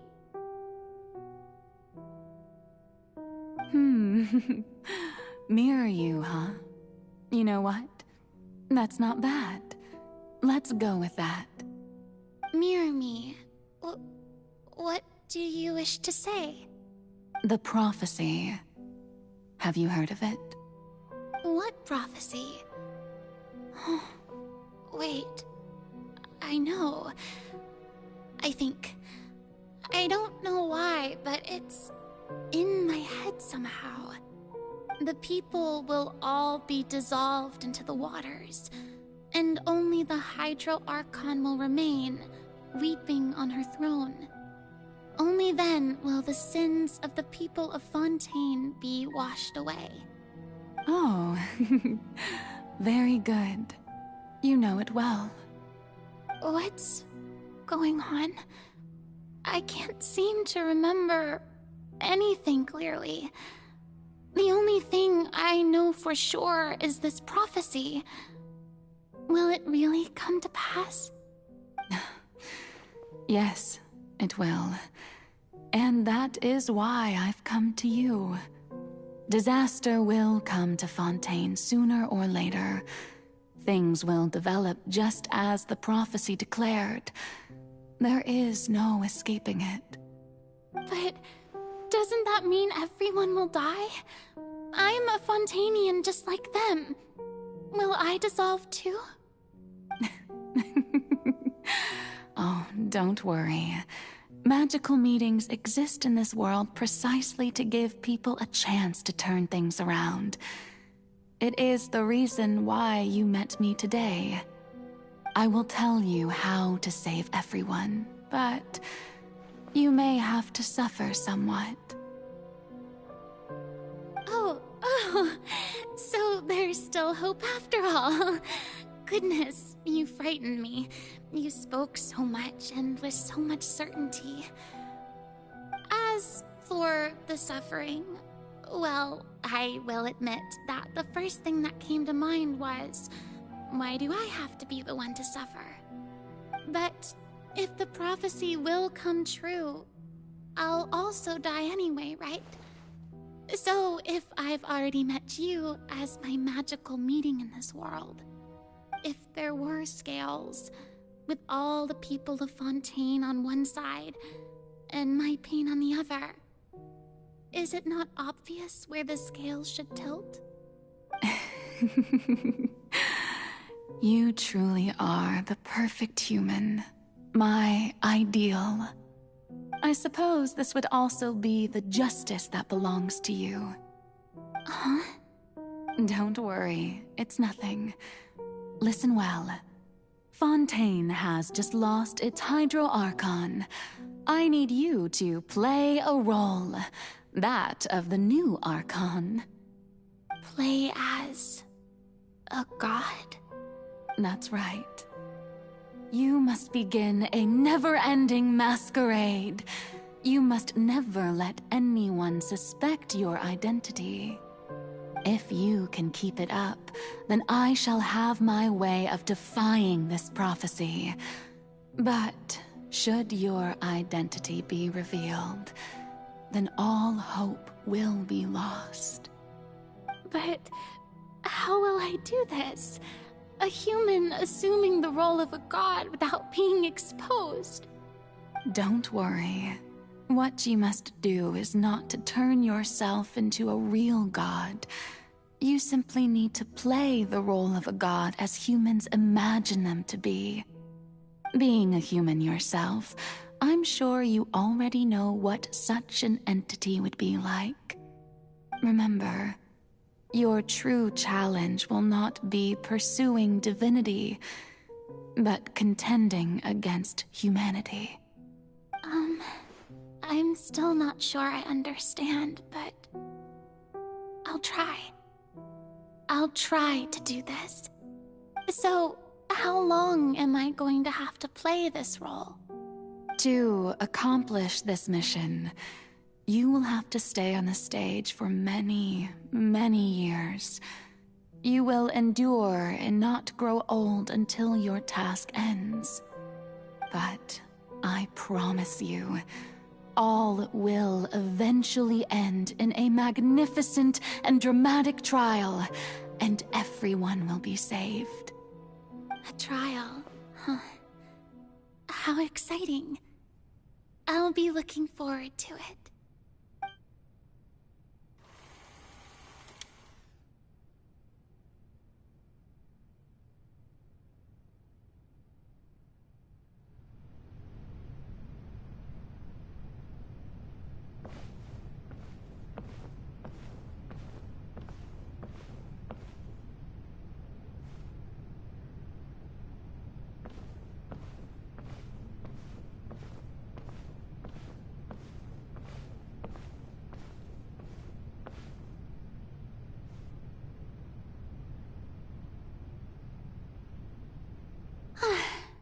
The Maison Cardinalise has announced my accession, but this is my first time facing the people. What should I say to most of ladies and gentlemen, good evening, and welcome to the Opera Epiclese. I'm sure you've all heard about how I have taken on the role of Hydra. In truth, I know little about becoming a nation's new god, but it will be my honor to guide you all. As the god Focalor, the god of justice, I shall do all within my power to lead you into an age of fairness and justice. Once again, thank you all for coming. If you should have any questions or suggestions, please send them to the Maison Cardinalise. The future of Fontaine will require us to work together, after all. This should do it. I thought I might stammer, but thankfully, I was able to convey my thoughts just fine. Okay, and next. That's the new Hydro Archon. Is this some kind of joke by the Maison? I would have thought that a being that surpasses humanity would be a bit more assertive. Hey, did you hear that? She even told us to send her suggestions there at the end. Shouldn't gods be all-powerful? She's being so modest. What's the difference between her and an ordinary person, then? If you ask me, perhaps the succession didn't actually happen. She might just be a Maison-backed puppet. Wait, what's going on?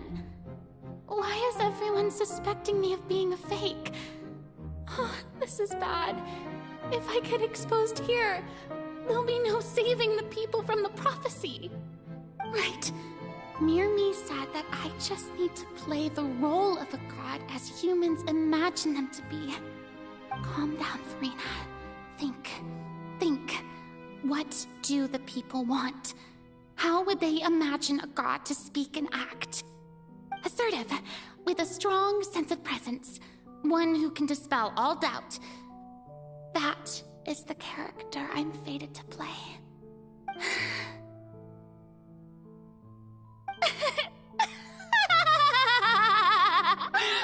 Oh, very good, my people. Only ones such as you are deserving of my rule. Now, I was wondering if some weak puppet were to one day come onto the stage and claim ownership of this opera house, would the children of Fontaine follow them? Well, it seems that you would all see right through them. Having passed my test, you are qualified to witness wondrous trials alongside my august self, here in this opera house. You may consider my previous act a door gift of sorts. I thought it was a debut that suited the atmosphere. Now then, let us be reintroduced. Ah, so that was just a performance. How could I have forgotten that we were inside an opera house? Her personality. It's quite shocking, to be honest, but I suppose it's a better look than before. Such a fascinating and bold deity. How wonderful! Our future may yet be bright after all.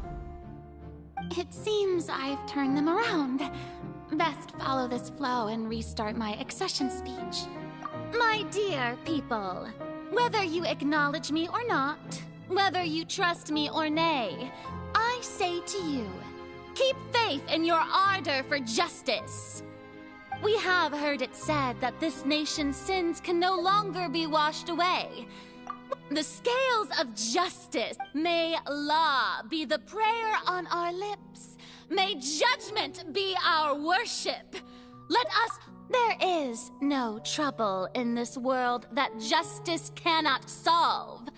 All that is needed is for you, my people, to believe in it, heart and soul. So long as I, the Archon Focalor, stand within the Opera Epiclese, so long as I stand before the Oratrice, I shall even judge the gods of this world! Yes!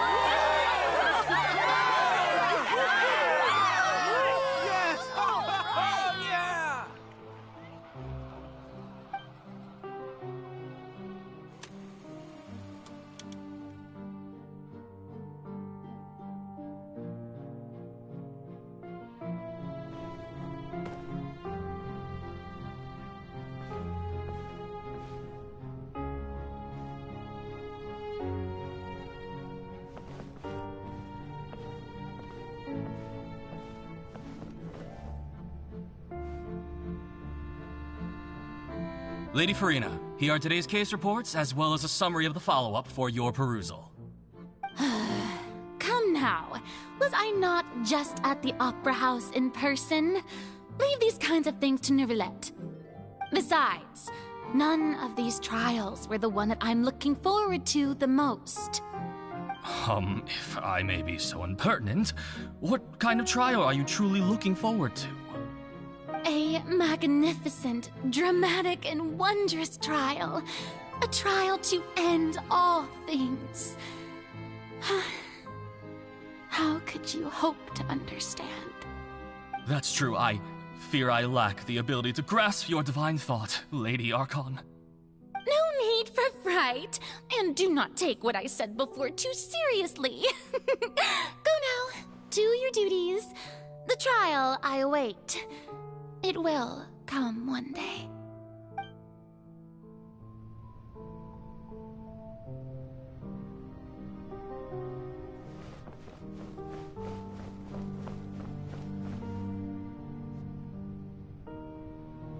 Lady Furina, I don't know what to say.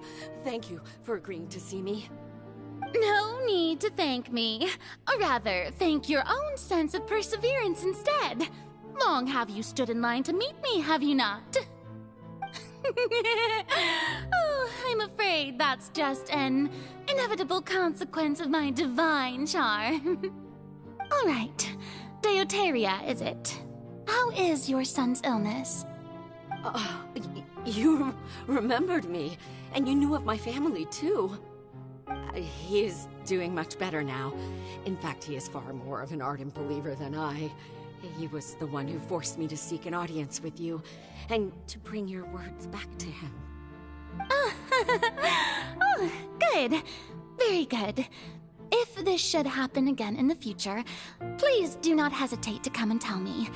Going down to citizens' homes every so often, while not usual practice, should serve as a fine change of pace.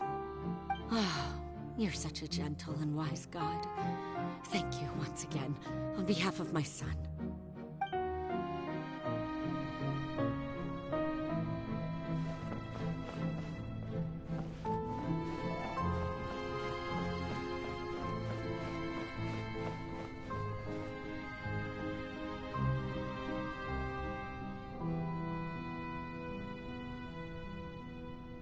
Lady Furina, here are the latest hydrological reports. As for the specific parameters you asked to take note of, I'm afraid things still don't look good. I see. It's as I thought, then.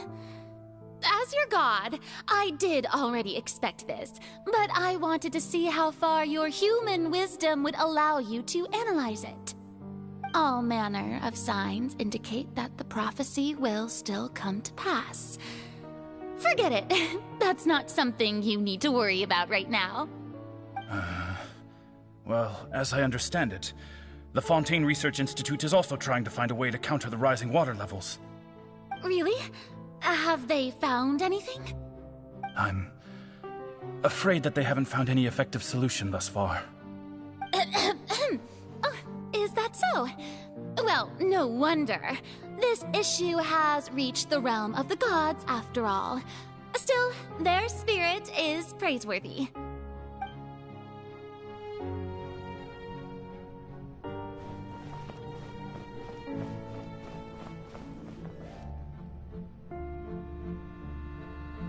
The day is finally over. I haven't had a moment to breathe this whole time. But it's good to see that everything's getting on track. There are no longer any voices of suspicion. Maybe this is fine. I just need to keep going, and everyone will be saved. Alright, Furina, don't think too hard about this. You need rest. Tomorrow's a new day.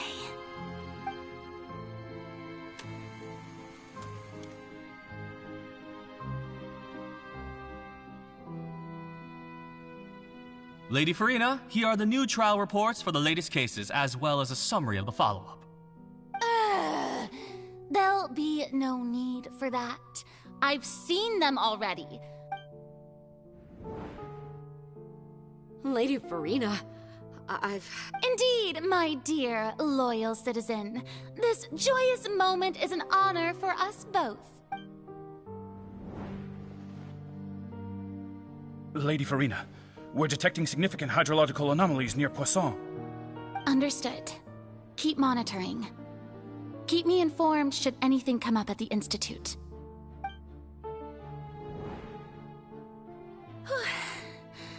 I feel utter...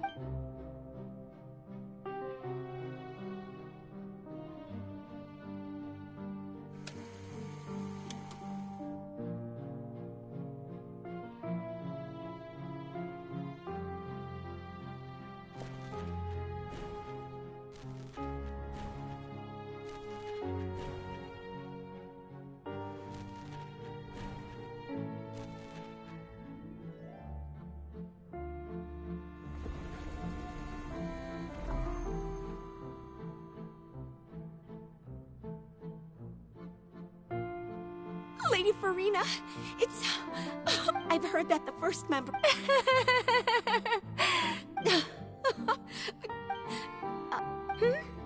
What is...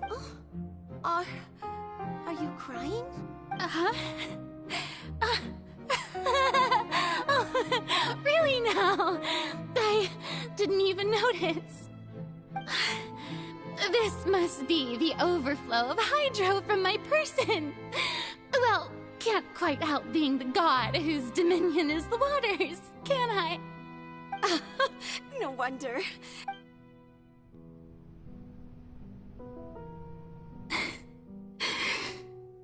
So interminable. So lonely. Just how much longer? Hundreds of years must have passed by now. Perhaps the show must go on for hundreds more. I never imagined that it would hurt so much. Have I reached my limit? No. Perhaps I reached it long ago. Today I didn't even notice my own tears. I want to tell someone, anyone, about this. But would that not destroy all I've done so far? I've conducted so many investigations across the centuries. But there's not even a sliver of hope that we might break the prophecy. All I can do is keep heart. I must maintain this act. It is the only way to save Fontaine. Please, mirror me. You have to succeed.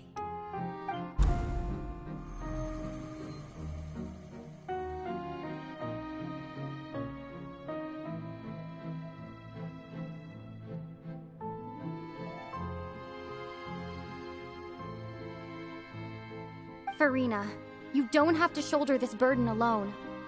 Although I don't know what you might be keeping from everyone, your people are more than willing to share your burden with you.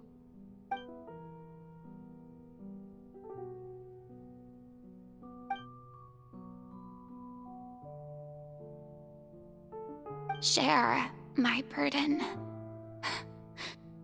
That's impossible. It was fated right from the start that this would be my duty alone.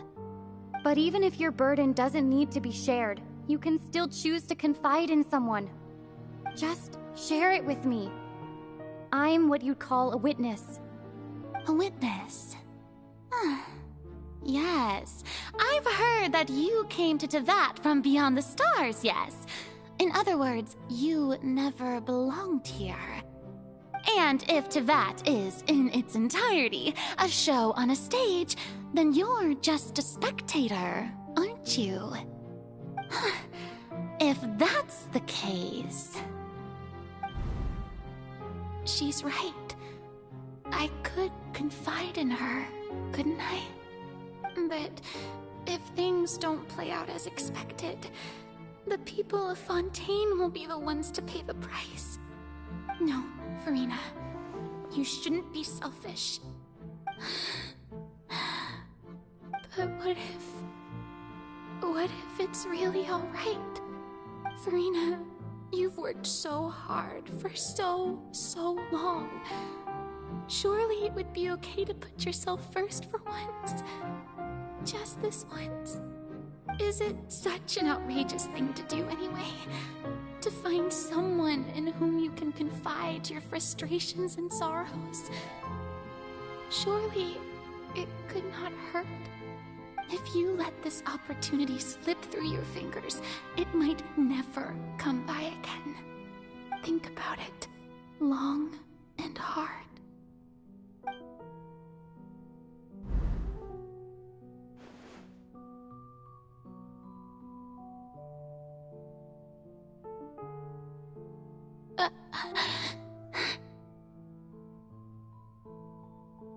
No, I have nothing to say. I am Furina, the Archon of Fontaine. Everything will surely get better.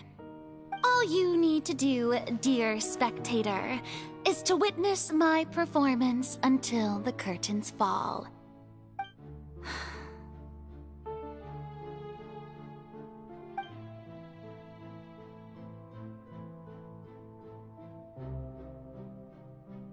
Fine.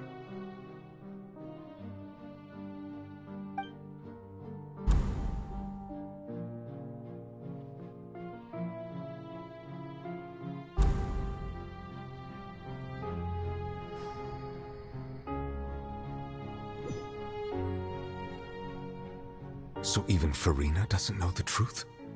You've never once let her in on the full plan? Yes, it had to be done. To deceive the heavenly principles, you must first deceive yourself. She did very well. If she had let her resolve falter even once in these 5 centuries, Fontaine would have been doomed to the most tragic fate. It seems that trusting humanity was the right decision after all. I believe that I understand how your deception works, but that is only half the truth, is it not? How would you build on this foundation to save the people of Fontaine? That is the most important thing. Ah, good. Of course, the Iudex of Fontaine has pinpointed the crux of the issue. I'm sure you've long sensed that the Oratrice is no simple machine, yes? I've always suspected that it had its own consciousness. And Lenny did mention that he heard a human voice within the core chamber. It now seems that that person was you, hidden within the machine all along. Am I right? And then I became one with the Oratrice, taking Fontaine's gnosis with me. Yes, it would seem so, wouldn't it? Alas, your understanding of this device still lacks sufficient depth. In truth, it is no enactor of justice. It is, in fact, a device created to kill the god of justice. I beg your pardon? Oh, you have it. And to be more precise, not only will the Oratrice take down the god of justice, it will also take down the divine throne upon which she has been placed. I mean, did you think I would be the sort to enjoy peaceful repose while Furina suffered? My work over these last 500 years has been to constantly accumulate indemnitium within the Oratrice. But really, some have already discovered that only a small fraction of the energy generated by the device was ever used to provide power to Fontaine. The vast majority had to be, accumulated to enact this death sentence. It was all a part of your plan, then? Both the trial and the sentence? Indeed. This power, accrued over 5 centuries, could have sustained Fontainians for millennia had it only been used for that purpose. Almost all of it has now been stored within the oratories. But only power of this magnitude could hope to destroy the Hydro Archon's divine throne, shaking the rules established by Celestia and breaking through the institution that is the Seven. So the Oratrice's call for death was for neither Furina nor Focalor, but for the Hydro Archon. The destruction of that divine throne. If I do not misunderstand your intent, you must be... returning what's rightfully yours to you, of course. In other words, this was all done to return the authority of the Hydro Archon to the Hydro Dragon of this planet. But...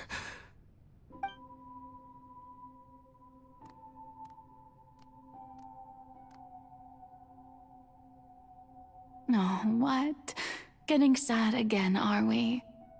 The authority of the ancient dragons shall soon be yours once more, O Hydro Dragon Sovereign. And this is the face you make.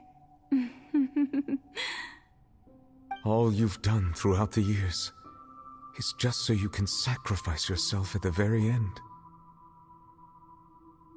I've never quite seen it that way, you know. Even now, I'm quite pleased at how well my deception worked.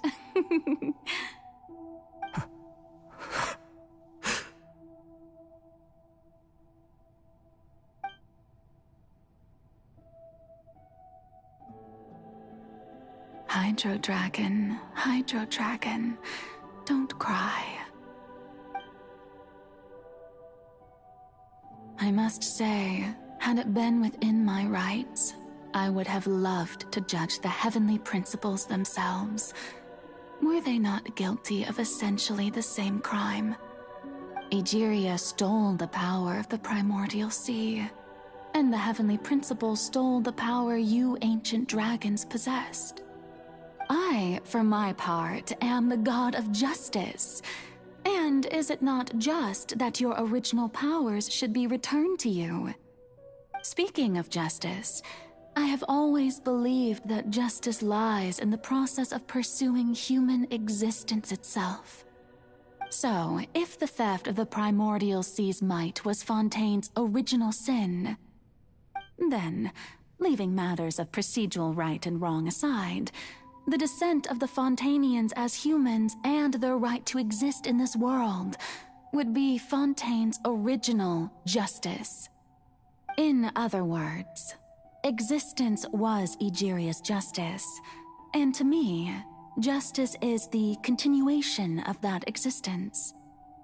Defying the prophecy and ensuring that Fontaine's people shall live on, that should be the justice enthroned over all others. At this point, we, whether it be myself or all other Fontainians, have shouldered the burden of this sin for far too long. Iudex Nervillet, the highest judge in our land, when you regain your full power as an elemental sovereign, what verdict shall you pass upon us? So when I was invited to the court of Fontaine to serve as Iudex, I see now that that was your idea too. At last, I now understand the true purpose behind this position. In the beginning, I was uninterested in human existence. But these 5 centuries of living alongside them have gradually brought about mutual understanding between us. And I have even attempted to feel as they feel. You are a devious one, Focalor. Things being as they are, surely you know that I could never declare them to be guilty.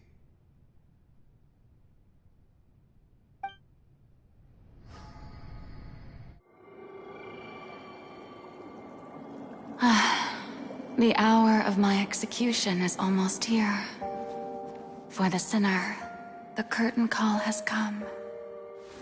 I know I may not sound it, but faced with death, I find myself a little afraid. Perhaps this is one thing both gods and humans have in common.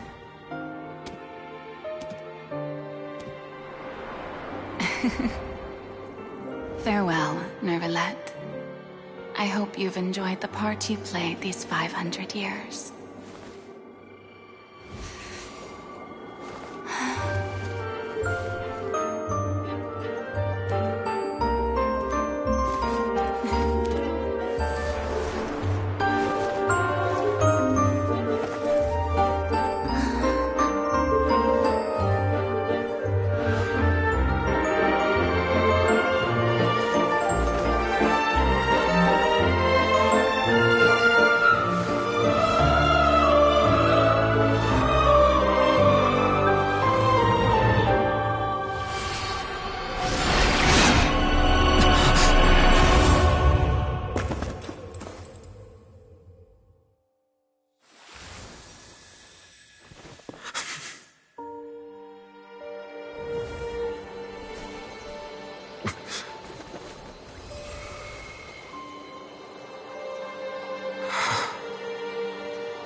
Codex Nouvelette, hereby declare, people of Fontaine, your sins are forgiven.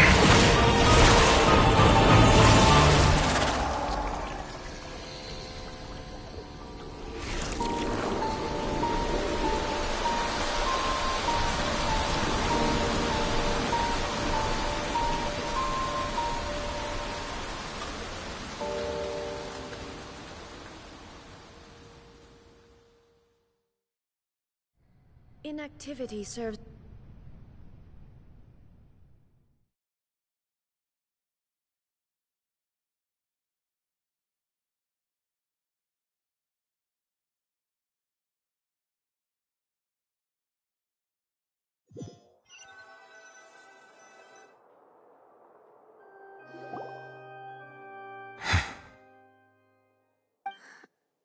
What just happened? Has the death sentence been carried out? Was that bright light some sort of misdirection? I have a feeling that something huge just happened. But since we're all still alive and haven't been dissolved, I assume whatever happened was good for us. It's time to end this. We must mete out punishment to that beast. But didn't you say just a moment ago that it can't be defeated? I have gained the strength sufficient to deal with it. Through certain means, I now have the ability to separate the power of the Primordial Sea from that creature. We should seize the opportunity to pursue our quarry. Traveler, now that the oratories can no longer function, I require an executor to help me mete out justice. The root of the calamities befalling Fontaine, the beast that enacts the prophecy. Its name is the all-devouring narwhal. Come with me, traveler. The hour of execution has come.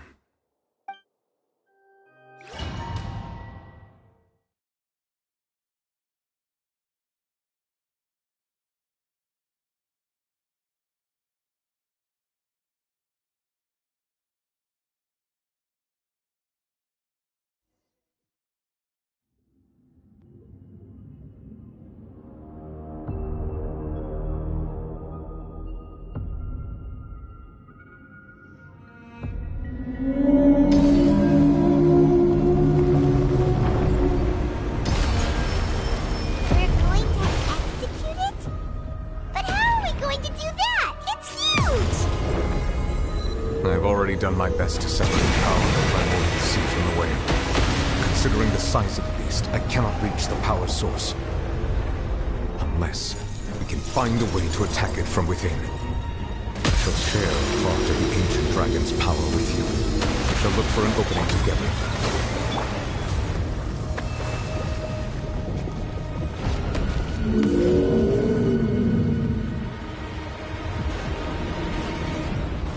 Shine down!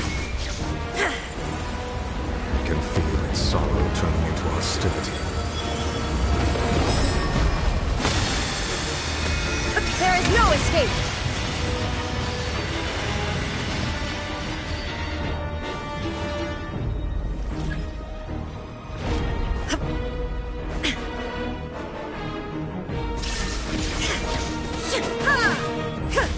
The all-devouring narwhal cannot resist its instinct to devour. Continue to trigger its hostility. Chance will present itself.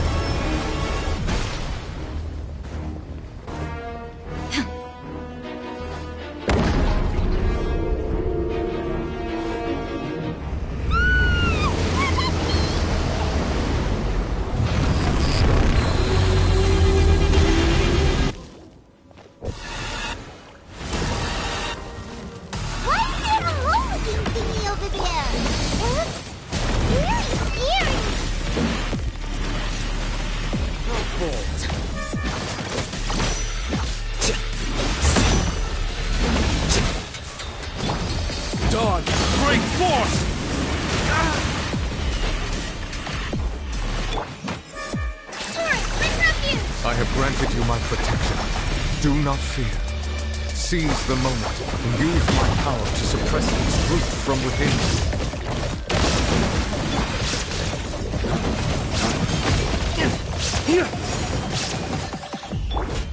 Inazuma shines eternal!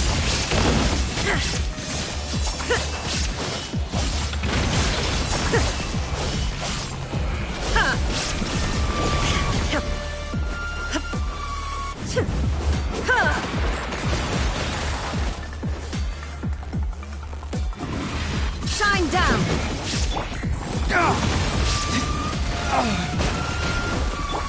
Allow me! Here you are. Diffract!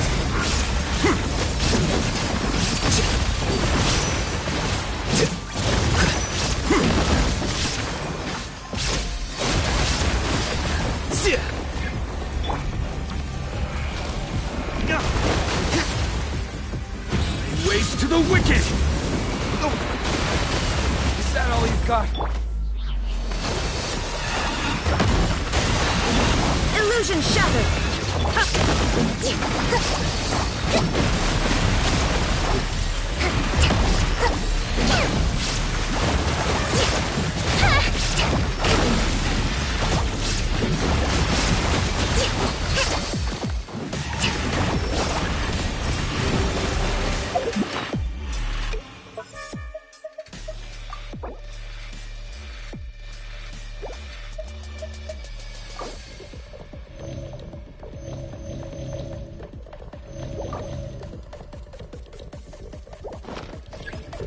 Let's move out. Rest, rebuild! Abreast!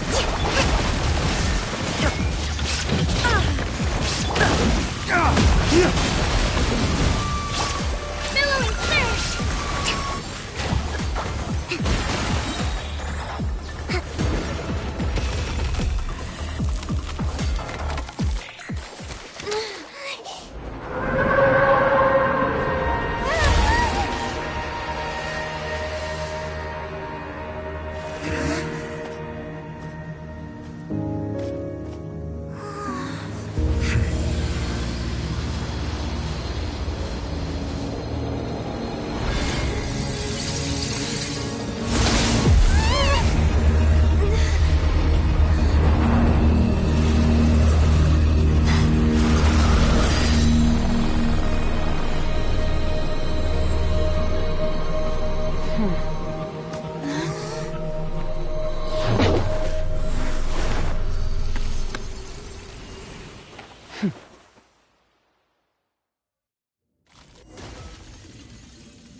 Thanks for helping with the cleanup. It should have been my job, but... oh well. It was just supposed to be a short private training session for me. I didn't think that my disciple and my master's pet would start brawling in the meantime. Well, actually, I had a feeling that it would happen at some point, but they bumped into one another earlier than I thought. That power. Who are you exactly? Paimon has an idea. From what she said earlier, she must be Child's master. Skirk, right? It's just that he gave us the impression that she was the less talkative person. I simply did not have anything to say to the weak. But you, on the other hand, managed to defeat the all-devouring narwhal without using power from beyond this world. So you may speak to me as equals.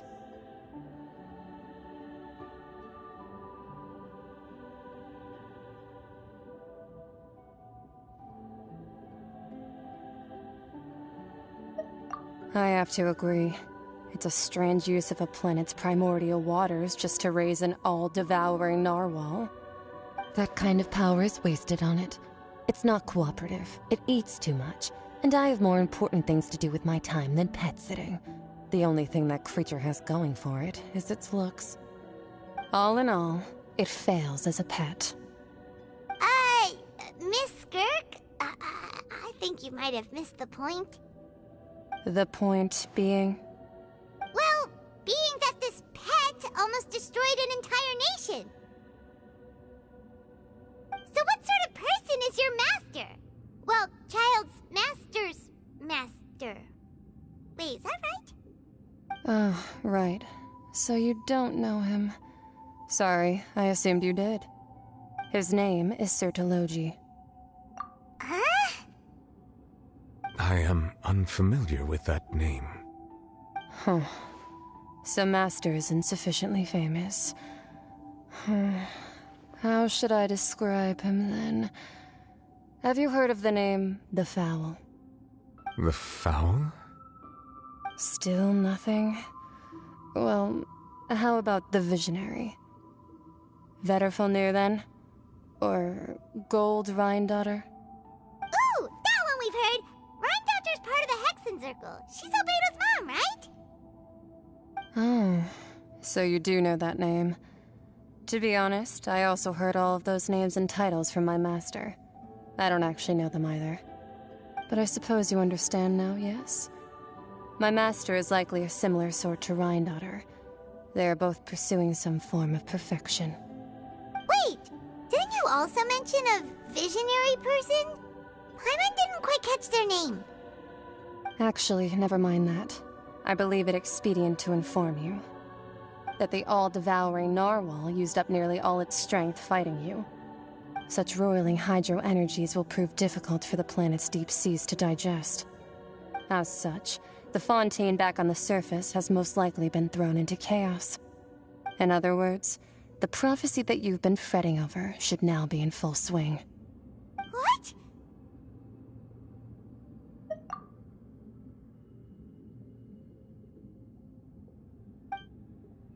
Not to worry. Focalor has already managed to deceive the heavenly principles.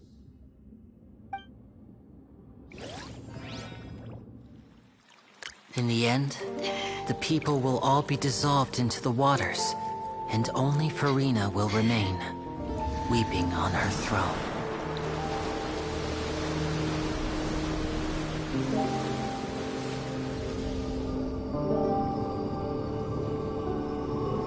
Only then will the sins of the people of Fontaine be washed away.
All hands, initiate emergency rescue!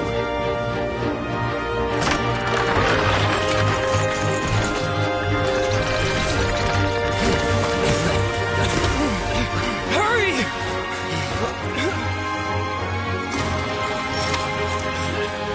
Hey, lend a hand!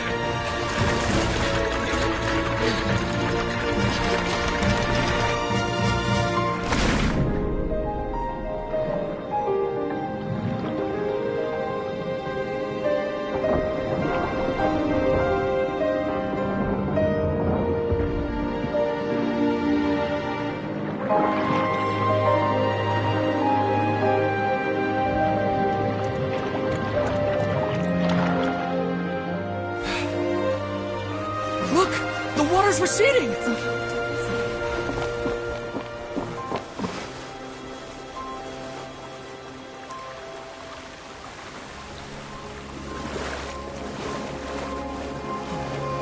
a miracle! Water's receding. We didn't dissolve. The prophecy was wrong. The prophecy was wrong.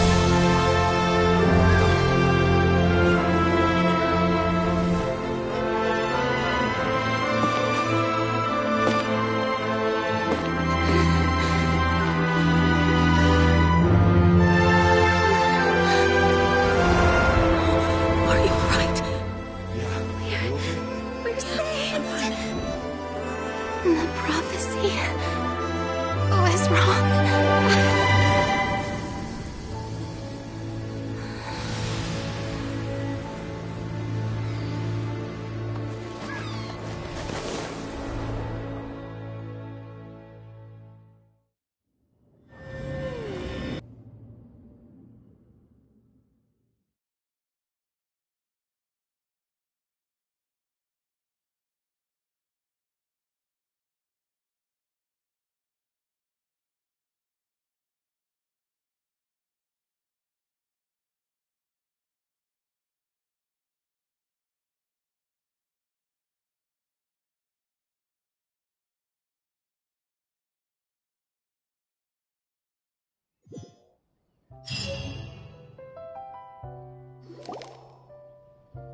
The Soil renewed. The Streaming attacks post-disaster rebuilding. I recently visited Poisson to meet with Miss Navia, spokesperson of the Streaming and we spoke about Poisson's present and future. Old soil can still give birth to new bloom, Miss Navia stated. Hope is like seeing a small cookie when you're starving late at night. You just need a little of it. Skyship Winglet, lunar brain of the Fontaine Research Institute. The various disputes that have arisen on account of Mr. Edwin have suddenly become a shield over the Institute, with Jurier turning out to be a once overlooked hidden gem. People always call the first researcher mad, but few know what to call the second. And should that latter person achieve a miracle, they would find it all the harder to find a word with which to classify him and his team. Wow! Paimon barely recognizes the people in the reports. Are those really Jurier and Navia? They sound like real big shots. What do you think? Pretty enthralling, huh? The value for these big scoops lies in their inevitable follow-ups. We'll publish further reports and go into the stories behind those people. Edwin's assistant, Jurier, created a true flying ship, while Navia is leading people in the reconstruction of their home. I'm sure that these stories could draw even your well-traveled eye. Paimon's curious too! Wait a minute. Didn't we watch everything happen from start to finish? What's there to be curious about? And that's exactly why I'd like you to come conduct interviews with me. You're the best incubators of news, if you haven't noticed. And also, with you around, I'm sure I'll get to see that Duke. Are you sure? Hasn't he turned you down several times already? Oh, this time will be different. Come on, let's head to Poisson first, and then make a trip to the fortress. There are some things you'll only know when you get there.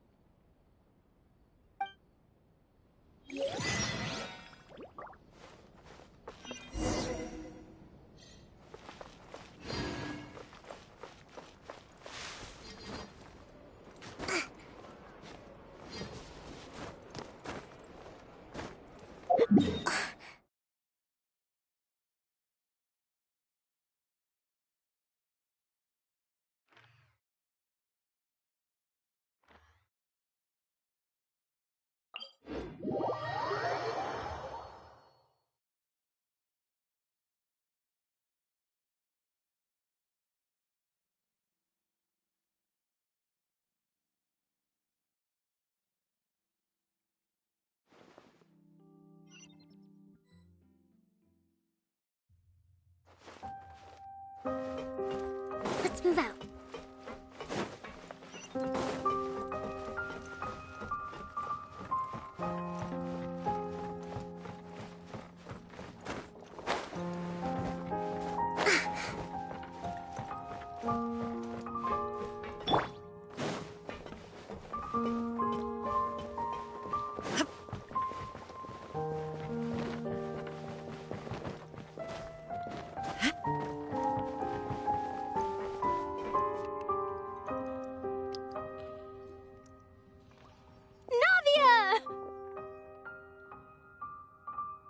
Oh, it's you. What brings you all here? Hey, we're just having a look around. I'm here to update myself on how things are going here. Oh, the Fatui are here too! Let me introduce you. This is Mr. Garunt Snežević. He represented the Knave in sending us a large amount of supplies, and is helping with our work. Our residents are hard at work as well. Thanks to everyone, work is progressing nicely. We've lost a lot of people, but we're moving forward. That will have to be enough.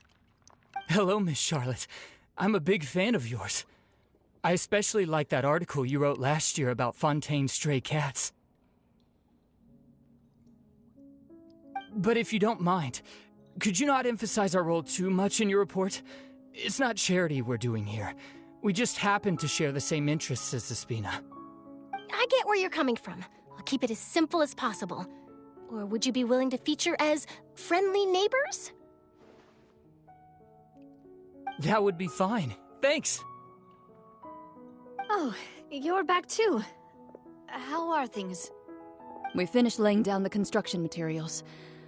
It'll be another hour before the workers are able to go over there. Huh? You're here too, Clorinde? Well, her reputation's greatly risen after that whole duel business with Miss Farina, so she's here in Poisson to wait out the heat. All right. She really came here to help me out. There's too much to consider in the reconstruction of Poisson. The Spina has need of more decision-makers. And, well, I do already happen to be connected to Mr. Callis. Oh, wait just a moment. Do you mind me asking a few questions? You know, about how you felt before the duel, about what it was like facing down a god. There's lots of exciting material there, I bet. Forget it. I'm sure you can find a better theme than that, Miss Charlotte. I see you're the same as always. Couldn't you do me a favor, for Navia's sake?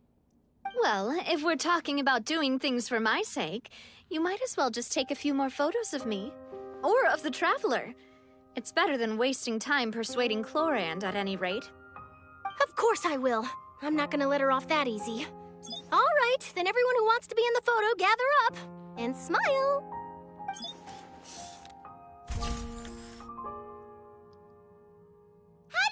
Was it a good shot? Did Paimon... Not bad. Your addition really helped the composition of the picture. All right, hang on a moment. Let me snap a few more shots.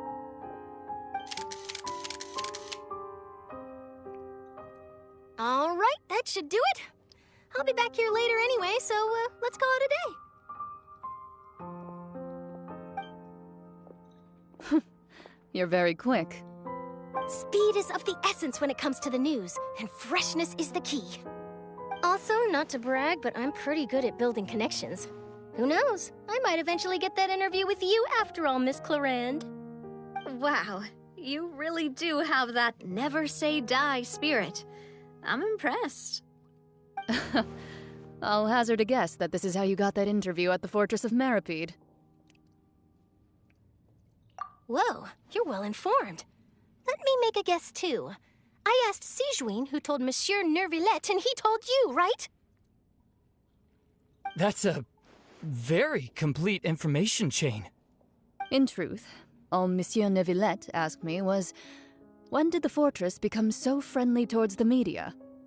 I told him that it was best not to speak too soon. There's no guarantee that Ridsley will make a personal appearance. You're right. I've got to treasure every moment I have with them.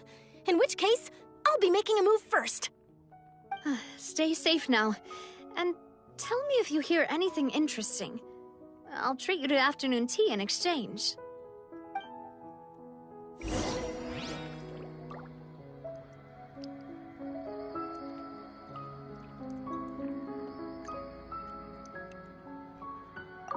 You seem curious about the fort. Of course. But he did invite you. 2 large pots of it and... I have to agree. Speaking of... Well, I'd be partial to some shortbread. Wow, it's like we've got a menu or something. Sure. Good. What flavor of biscuits would you like, Mr. Snezhevich? Me? I'm fine with anything. But I would prefer chocolate, should you have it. All right. Leave it to me. I'll go over the newly arrived supplies with you later, Mr. Snezhevich. We should be able to finish the preparatory work today. That works great for me. Huh. Is it just me, or did you get a new lipstick? I did. It was a gift from Sijuin. Want to give it a try? I think the color would suit you, too.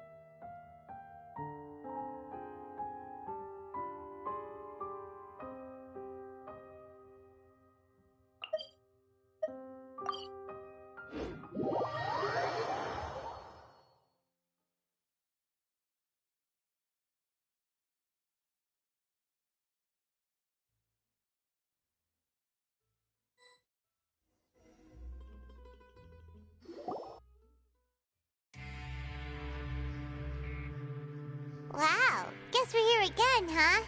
There's a real nostalgic feeling to this place. Looks like you've been missing us. Duke! Did you come all the way to the entrance to greet us? Of course. I'm here to welcome you and our dear Miss Charlotte, whom our good head nurse recommended to me. It's an honor to finally meet the much-rumored Duke. Thank you for consenting to my visit to the fortress, sir. No need to thank me. But that said, I shouldn't be the focus of your interview. I trust you recall our agreement? Of course. All right then, this way.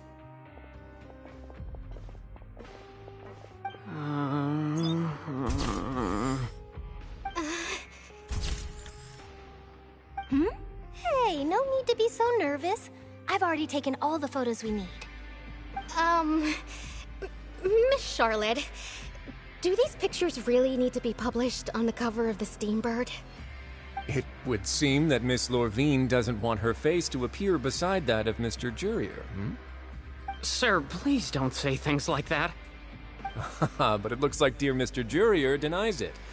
Might this interview be very important to you, then? No, I just...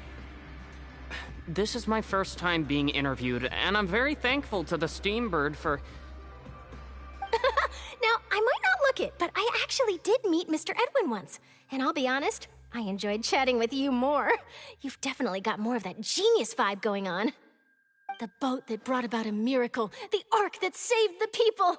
Why, you recreated a myth back there, like an emissary of legend.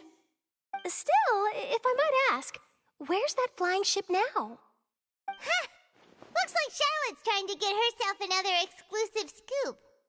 I have to apologize, but that ship is presently in the bowels of our factory. I'm afraid it won't be easy for you to get a shot of it. Really? Well, then in that case, could I have an interview with you to make up for that loss?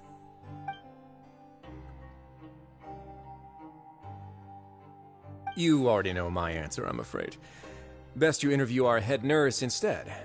Or perhaps you'd like to take another photo of this couple of researchers? Did you really have to use the word couple? Well, then, 2 solo photos will do. Is my hair messed up? Please, someone help me have a look. Things sure are getting pretty lively here. We've seen this kind of thing before. Oh, seems like everyone's here. Would any of you like to try this new drink I came up with? Ah, Sijuin. Hey, Miss Charlotte. Why don't you, take some pretty photos of our head nurse? Sure. Come on, Miss Sijuane, over this way. Let's find a brighter spot. Huh? Sure. Do I have to smile? So, how have things been at the fortress?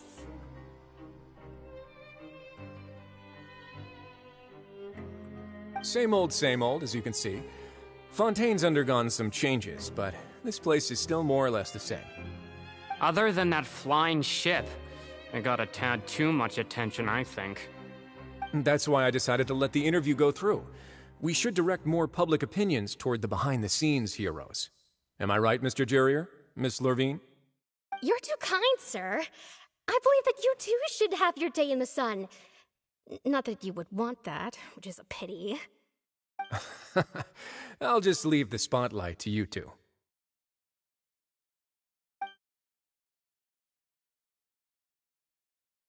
I see. Lots of things happened that day, huh? Anyway, regarding that Harbinger, I'm not sure you remember, but his 3 young followers are still waiting for his return. He sure did win them over, huh? I'll tell them that there's good news and bad news. The good being that their boss seems fine, and the bad being that they must face extended sentences for abetting his escape. Oh, actually, what about you? Are things gonna change for you too? What change can there be? The fortress will keep chugging along, and so will my duties. As to what Miss Furina's departure will mean for the nation, and if our laws and governance will be transformed, we'll leave those to the folks in the overworld. Hey everyone, the photo shoot's done. Good. In that case, let's call it a day here. Thanks for your cooperation. Come on, Traveler, let's go. Till next time, everyone. There'll be a next time? Maybe. Who knows? I might write a story about the underwater factory next time. Until then. All right, last stop, the docks.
All the world holds dear is but a backdrop of constant motion. I stand before it, alone and unchanging.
Navia mentioned that she stayed in touch with Linny and the others after working together.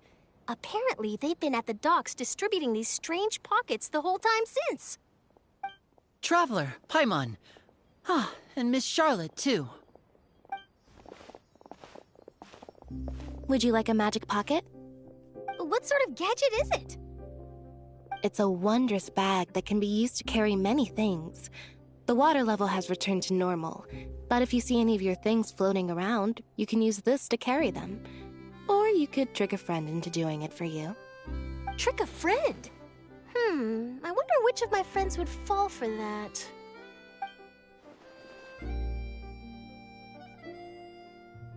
You could just make a friend like Fremine here. Isn't that right, Fremine? Is this what you meant by, I'll help you make some more friends? To be honest, that sounds pretty sweet. Could I have your contact, please? Sure. Please, write down my address. You sure are working hard to help Fremine socialize. He was the one who proposed doing this. He even wants to assist in our magic shows. Yes, I was planning to first introduce Pear as an assistant, and later Fremine himself. In the future, I think we can leave underwater escape magic to him too. That said, would anyone want to see a diver escape underwater? Oh, it'll work out. Every journey begins with the first step. He'll become a part of our show eventually. Lynette, could you come over?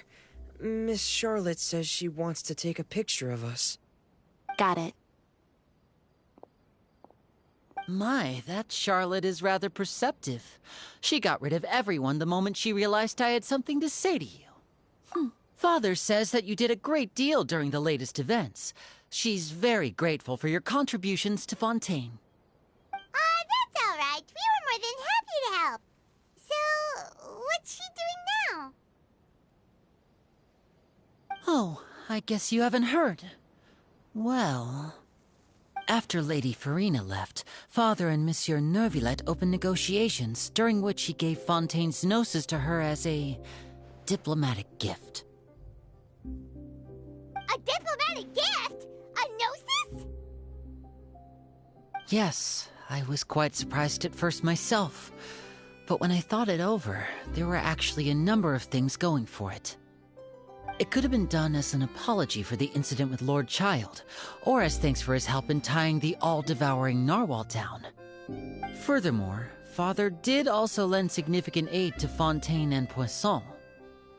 Well, that's true, but this is a gnosis we're talking about. Doesn't this seem a bit irresponsible? I would agree, but I've also heard that it seems that Monsieur Neuvillette has had a significant change of heart regarding the matter. So there's some reason for this that only Neuvillette knows about? I suspect you'll have to ask him about that yourself. Ah, yes, speaking of which, I did see him strolling around the entrance to the fortress of Meripede a while back. Isn't he real busy and stuff? Paimon didn't think he'd have the time for that. But back to the topic. The gnosis was given to the knave, right? What about Child? They say that he's returned to Snezhnaya to recover from his wounds. I hear that the recent disaster really did a number on his health.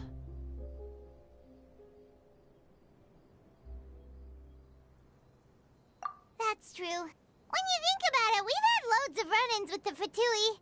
To think we'd be allied with them this time. So shocked by such a simple switching of sides?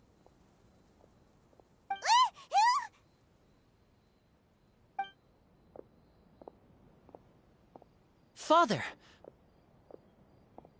Well, what do you know? Come to the docks to see how my children are doing and meet the Traveler by chance. Please do not pay my accomplishments in Fontaine too much mind. I would have done them regardless. Are you going to take the gnosis back to Snezhnaya? That is our duty as harbingers, yes. Don't be too preoccupied with sides. The goal of the Fatui concerns not a single place or person, but the entire world. With such a grand goal in mind, it is inevitable that we must wear many masks. Switching my masks is something I've always done. Well, that depends on many things. No one truly knows what the future holds. What good is honesty if you can't rely on it forever? As for you, I very much look forward to our next collaboration. Good things cannot be achieved alone, and you've proved yourselves to be great partners. A vision? All right. I'll remember to return it. Thank you for keeping it safe for him this entire time. And that's a wrap for me. Huh? You're... Greetings, Miss Journalist. Hello. If I'm not mistaken, there are diplomatic channels I'll need to report to take a photo of you. That is correct. So forgive me, but I will not be able to serve as a subject in your article. However, feel free to write as much as you'd like about our dear magicians and our upcoming rookie talent. I will. The sea breeze is quite pleasant. I shall continue my walk while the weather remains so agreeable. Farewell. Farewell, Father. Oh, she has such an intimidating presence. I didn't even dare to take a picture. Thankfully, I've already wrapped up all my pre-scheduled interviews.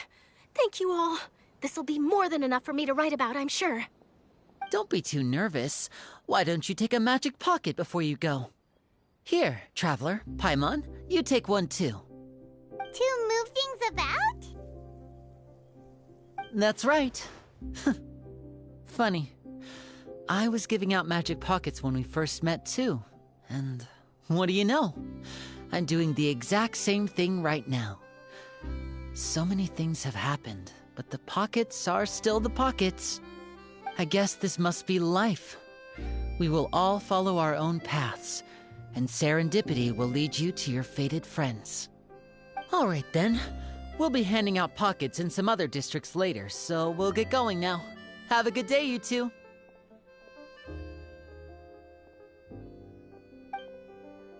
Well, guess we sent Charlotte off. Shall we go see how Neverlette's doing? As long as he's not so busy that he doesn't...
The entrance to the fortress! Ooh, he really is there!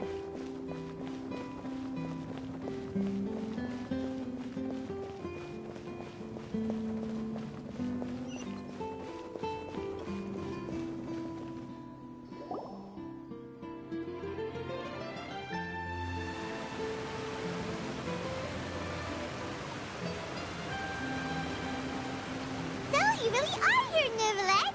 I didn't think you were going to have free time this hour of the day. Really? Oh, I suppose you must have met Mr. Linney. He took the time to greet me earlier when he passed this way. In any case, you came at a good time. I was just considering reaching out to you to set up a meeting, so I may explain some things that I haven't had the time to before. Aw, Paimon's glad that you remembered. Thank you for keeping us on your mind, what with you being busy and all. Alright, let's have it then. How was Fontaine actually saved? The whole business is still quite the mystery to us. It is strange how words can often leave a bitter taste in the mouth when it finally comes time to say them out loud.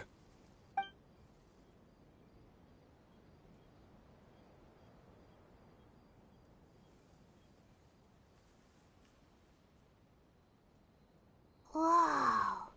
So that's what happened?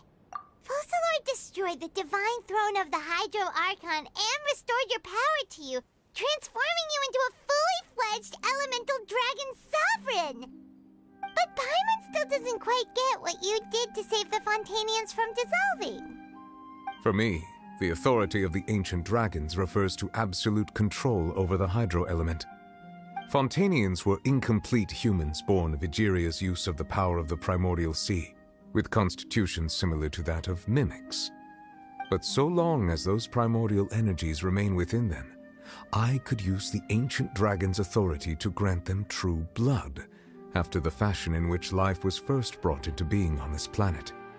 In other words, when I gave my verdict, Fontainians became true humans, and thus would naturally no longer be dissolved by water from the primordial sea.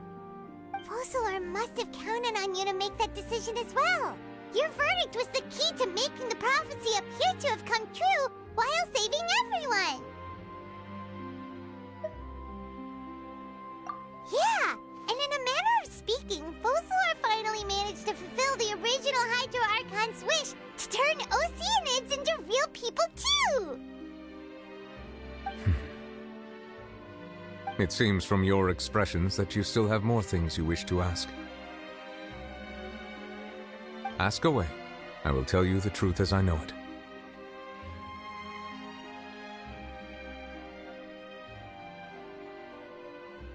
I have investigated his case along many avenues, and I have learned that he once fell into an unknown chasm when he was young. There, by chance, he awakened the all-devouring narwhal. But whether it be by sentiment or reason, that should not have been enough to consider him the root cause of the disaster. At most, he would have had tangential liability. As for the judgment passed by the Oratrice during the trial, whether it was due to that liability by association, or Focalor deliberately using him to buy time for us on the assumption that he would be able to hold the creature off, I cannot say. Guess Focalor had Fontainians in mind the whole time. In the end, it was thanks to her that they finally became real humans. Hang on a second. Paimon suddenly got another question. Back when Fontainians hadn't yet become real humans, were the children they had also transformed Oceanids? Life has always flowed like water. Do you recall how Fontainians would often come to the Fountain of Lucine to pray for children? Yeah, Lynette said the fountain is where all the waters in Fontaine converge. In truth, even those couples did not know that such prayers were no mere custom, but instead a form of ritual. Those Oceanids who were blessed within the spring water would later descend as new humans in the coming months. Paimon sorta gets it now. Either way, it seems like this ritual won't be of any further use, but it'll probably live on as a local custom. Ask away. I will tell you the truth as I know it. Yeah, about that. Risley said Farina has already left. What's that all about? Ah, Lady Farina. The people are only aware that her death sentence has not been carried out. She abdicated the post of Hydro Archon and left affairs related to that title to me, before leaving the Opera House. I related Focalor's words to her faithfully and completely. After hearing them, she seemed neither saddened nor comforted. She simply said that she was tired and needed to rest. Having said that, she then packed her things and moved out of the Opera House, not unlike how an ordinary person might. But she's still got a place to stay, right? You need not worry. I will make arrangements to ensure that she will not want for food, clothing, board, or travel. In truth, I am somewhat happy for her. The wear and tear on her spirit will, of course, take time to heal. But now that she no longer has to play the role of Focalor the Hydro Archon, she can finally lay down her burdens and lead a normal life. What about you then? What are your plans now that you've regained your full powers as the Hydro Dragon? After Focalor passed on, the Oratrice also ceased to function. This matter will directly affect our trials. After much careful consideration, I've decided to take over its role in our courts. From now on, I shall hear cases and pass verdicts by myself. Looks like you're still considering stuff from the perspective of the Udex, huh? As an elemental dragon, there are indeed many things that I must do. But this power and this duty, in a manner of speaking, you could say that both were granted to me. As such, before I attend to my other responsibilities, I must first and foremost continue to serve Fontaine as its highest judge. The duty of the Hydro Sovereign and the duty of the Udex shall coexist within my person. Additionally, the Hydro Archon's departure has brought about another problem, which is that the Opera House shall no longer produce indemnitium. That's true. That power was derived from the people's faith in the Hydro Archon, wasn't it? Wait, but the various mechs and machines in the city are all still okay. Where are they getting their energy from? As I am now, I have full command over New Musia, and it can serve as a complete substitute. Another reason why I cannot quite leave Fontaine immediately. Wow. This ancient dragon's authority stuff is really quite useful, huh? Ask away. I will tell you the truth as I know it. Oh, that's right! They say you've given it to the knave as a diplomatic gift or something! Leaving aside their intentionality, the two Fatui Harbingers have indeed done much for us during this crisis.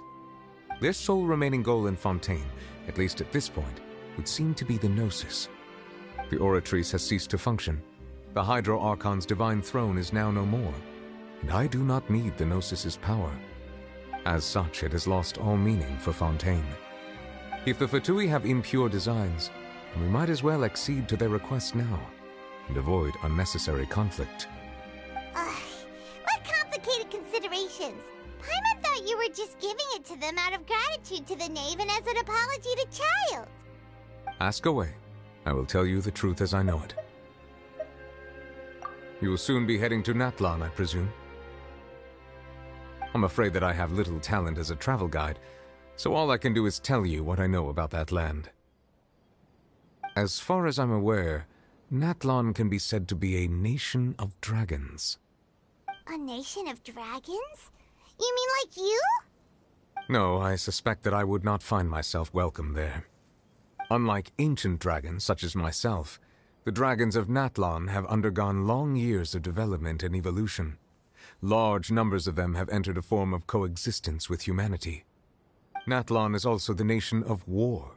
War ravages those lands like an undying flame. There is one other piece of information I got incidentally from my negotiations with the knave that I believe may be useful to you. The harbinger known as the Captain has thrown his hat into the endless ring of war. The Captain. Sounds like a real tough customer. Seriously, everywhere you look, there's a Fatui Harbinger doing their thing. I suggest that you fully prepare yourself before going to Natlan. In the meantime, Fontaine's doors will always be open to you. Ask away. I will tell you the truth as I know it. Hang on a sec. Paimon's still got a question about the Gnosis. When we spoke to Linny earlier, he mentioned that your attitude towards giving away the Gnosis had clearly changed. We guessed that there might be some reason for it that only you were aware of. No wonder the House of the Hearth is the Fatui's intelligence division. They are certainly sharp. So regarding this specific issue, I was just getting ready to share something with you. What is it?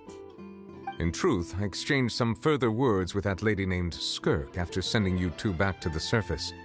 It went something like this.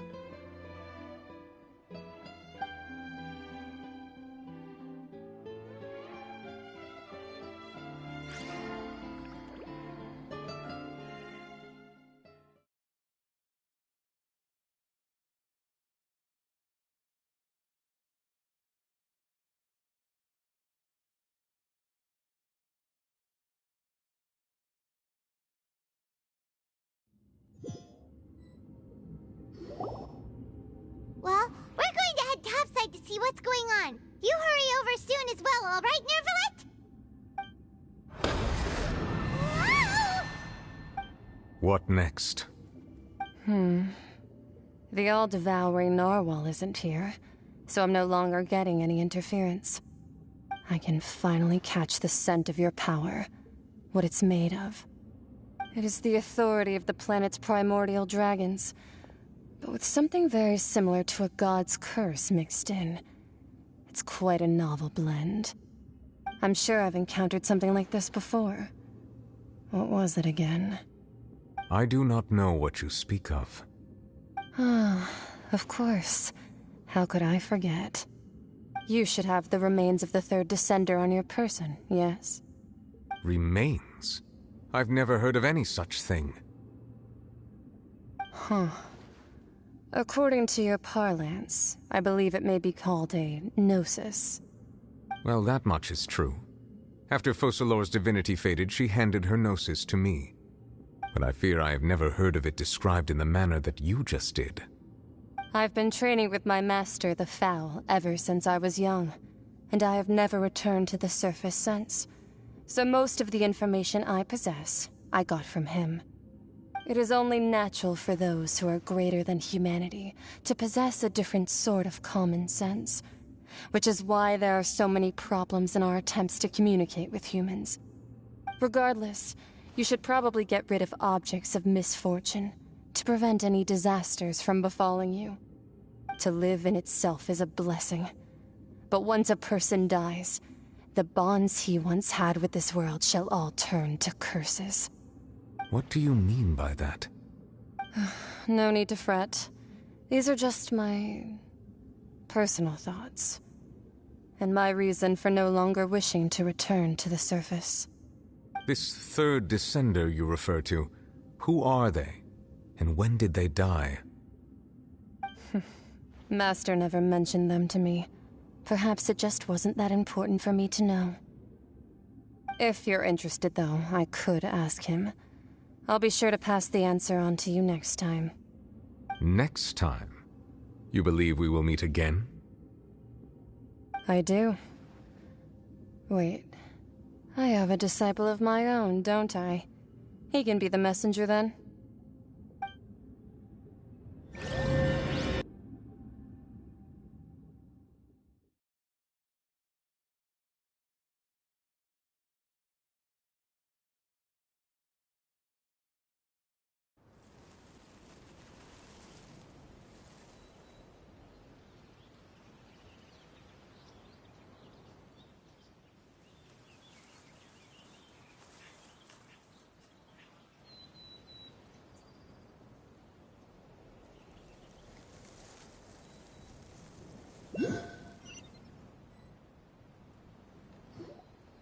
That's what she told me. Whether it would prove useful or not, I wanted to pass that information on to you. The remains of the third descender? So that's what the Gnosis actually are. Paimon just thought they looked like chess pieces. How could they be a person's remains? All the same, assuming that there was no misunderstanding or special metaphor at play, that is what she meant to say. And she said that it would bring misfortune and that you should check it, which is why you gave it to the Fatui. If she speaks the truth, then I would simply be putting Fontaine at unnecessary risk by keeping it here.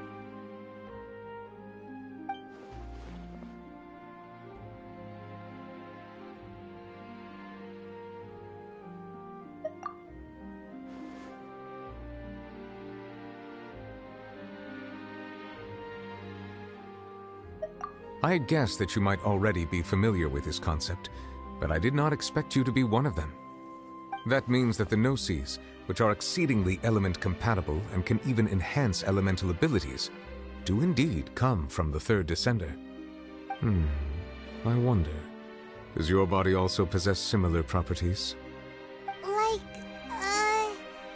Like being able to use elemental powers without a vision! That does sort of count as special compatibility, right? No, let's not think about this stuff right now. It just feels creepy. Comparing the Traveler to the dead third descender and all. That's that's what you say, but this topic still feels like bad luck. Once Child recovers, let's get some more answers out of him. Or go look for his master and get the answers that way. I too believe it unwise to make too many blind guesses when information is lacking. The same is true of being at court. All right. Whatever the case, it seems like the crisis here in Fontaine's over for now. Yes. All of Focalor's efforts were for this moment as well. But she sacrificed herself in the end as a god, and she suffered through all those years as a human. Was that really what she wanted? I suppose that would be the mystery of a god's will. I suspect not. But once in a while I too would guess that if wishes were like the clouds in the sky, they will one day return to the earth as raindrops. Life flows like water, and rain is the final answer. The water levels may sometimes tilt one way or another, but the rain falls fairly upon all. And what, ultimately, is the difference between the rains that fall upon all of us?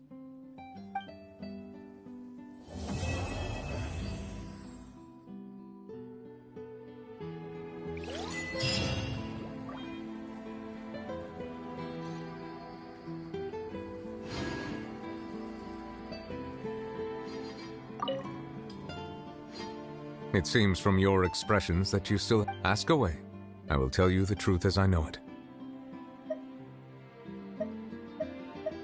I suggest that you fully prepare your...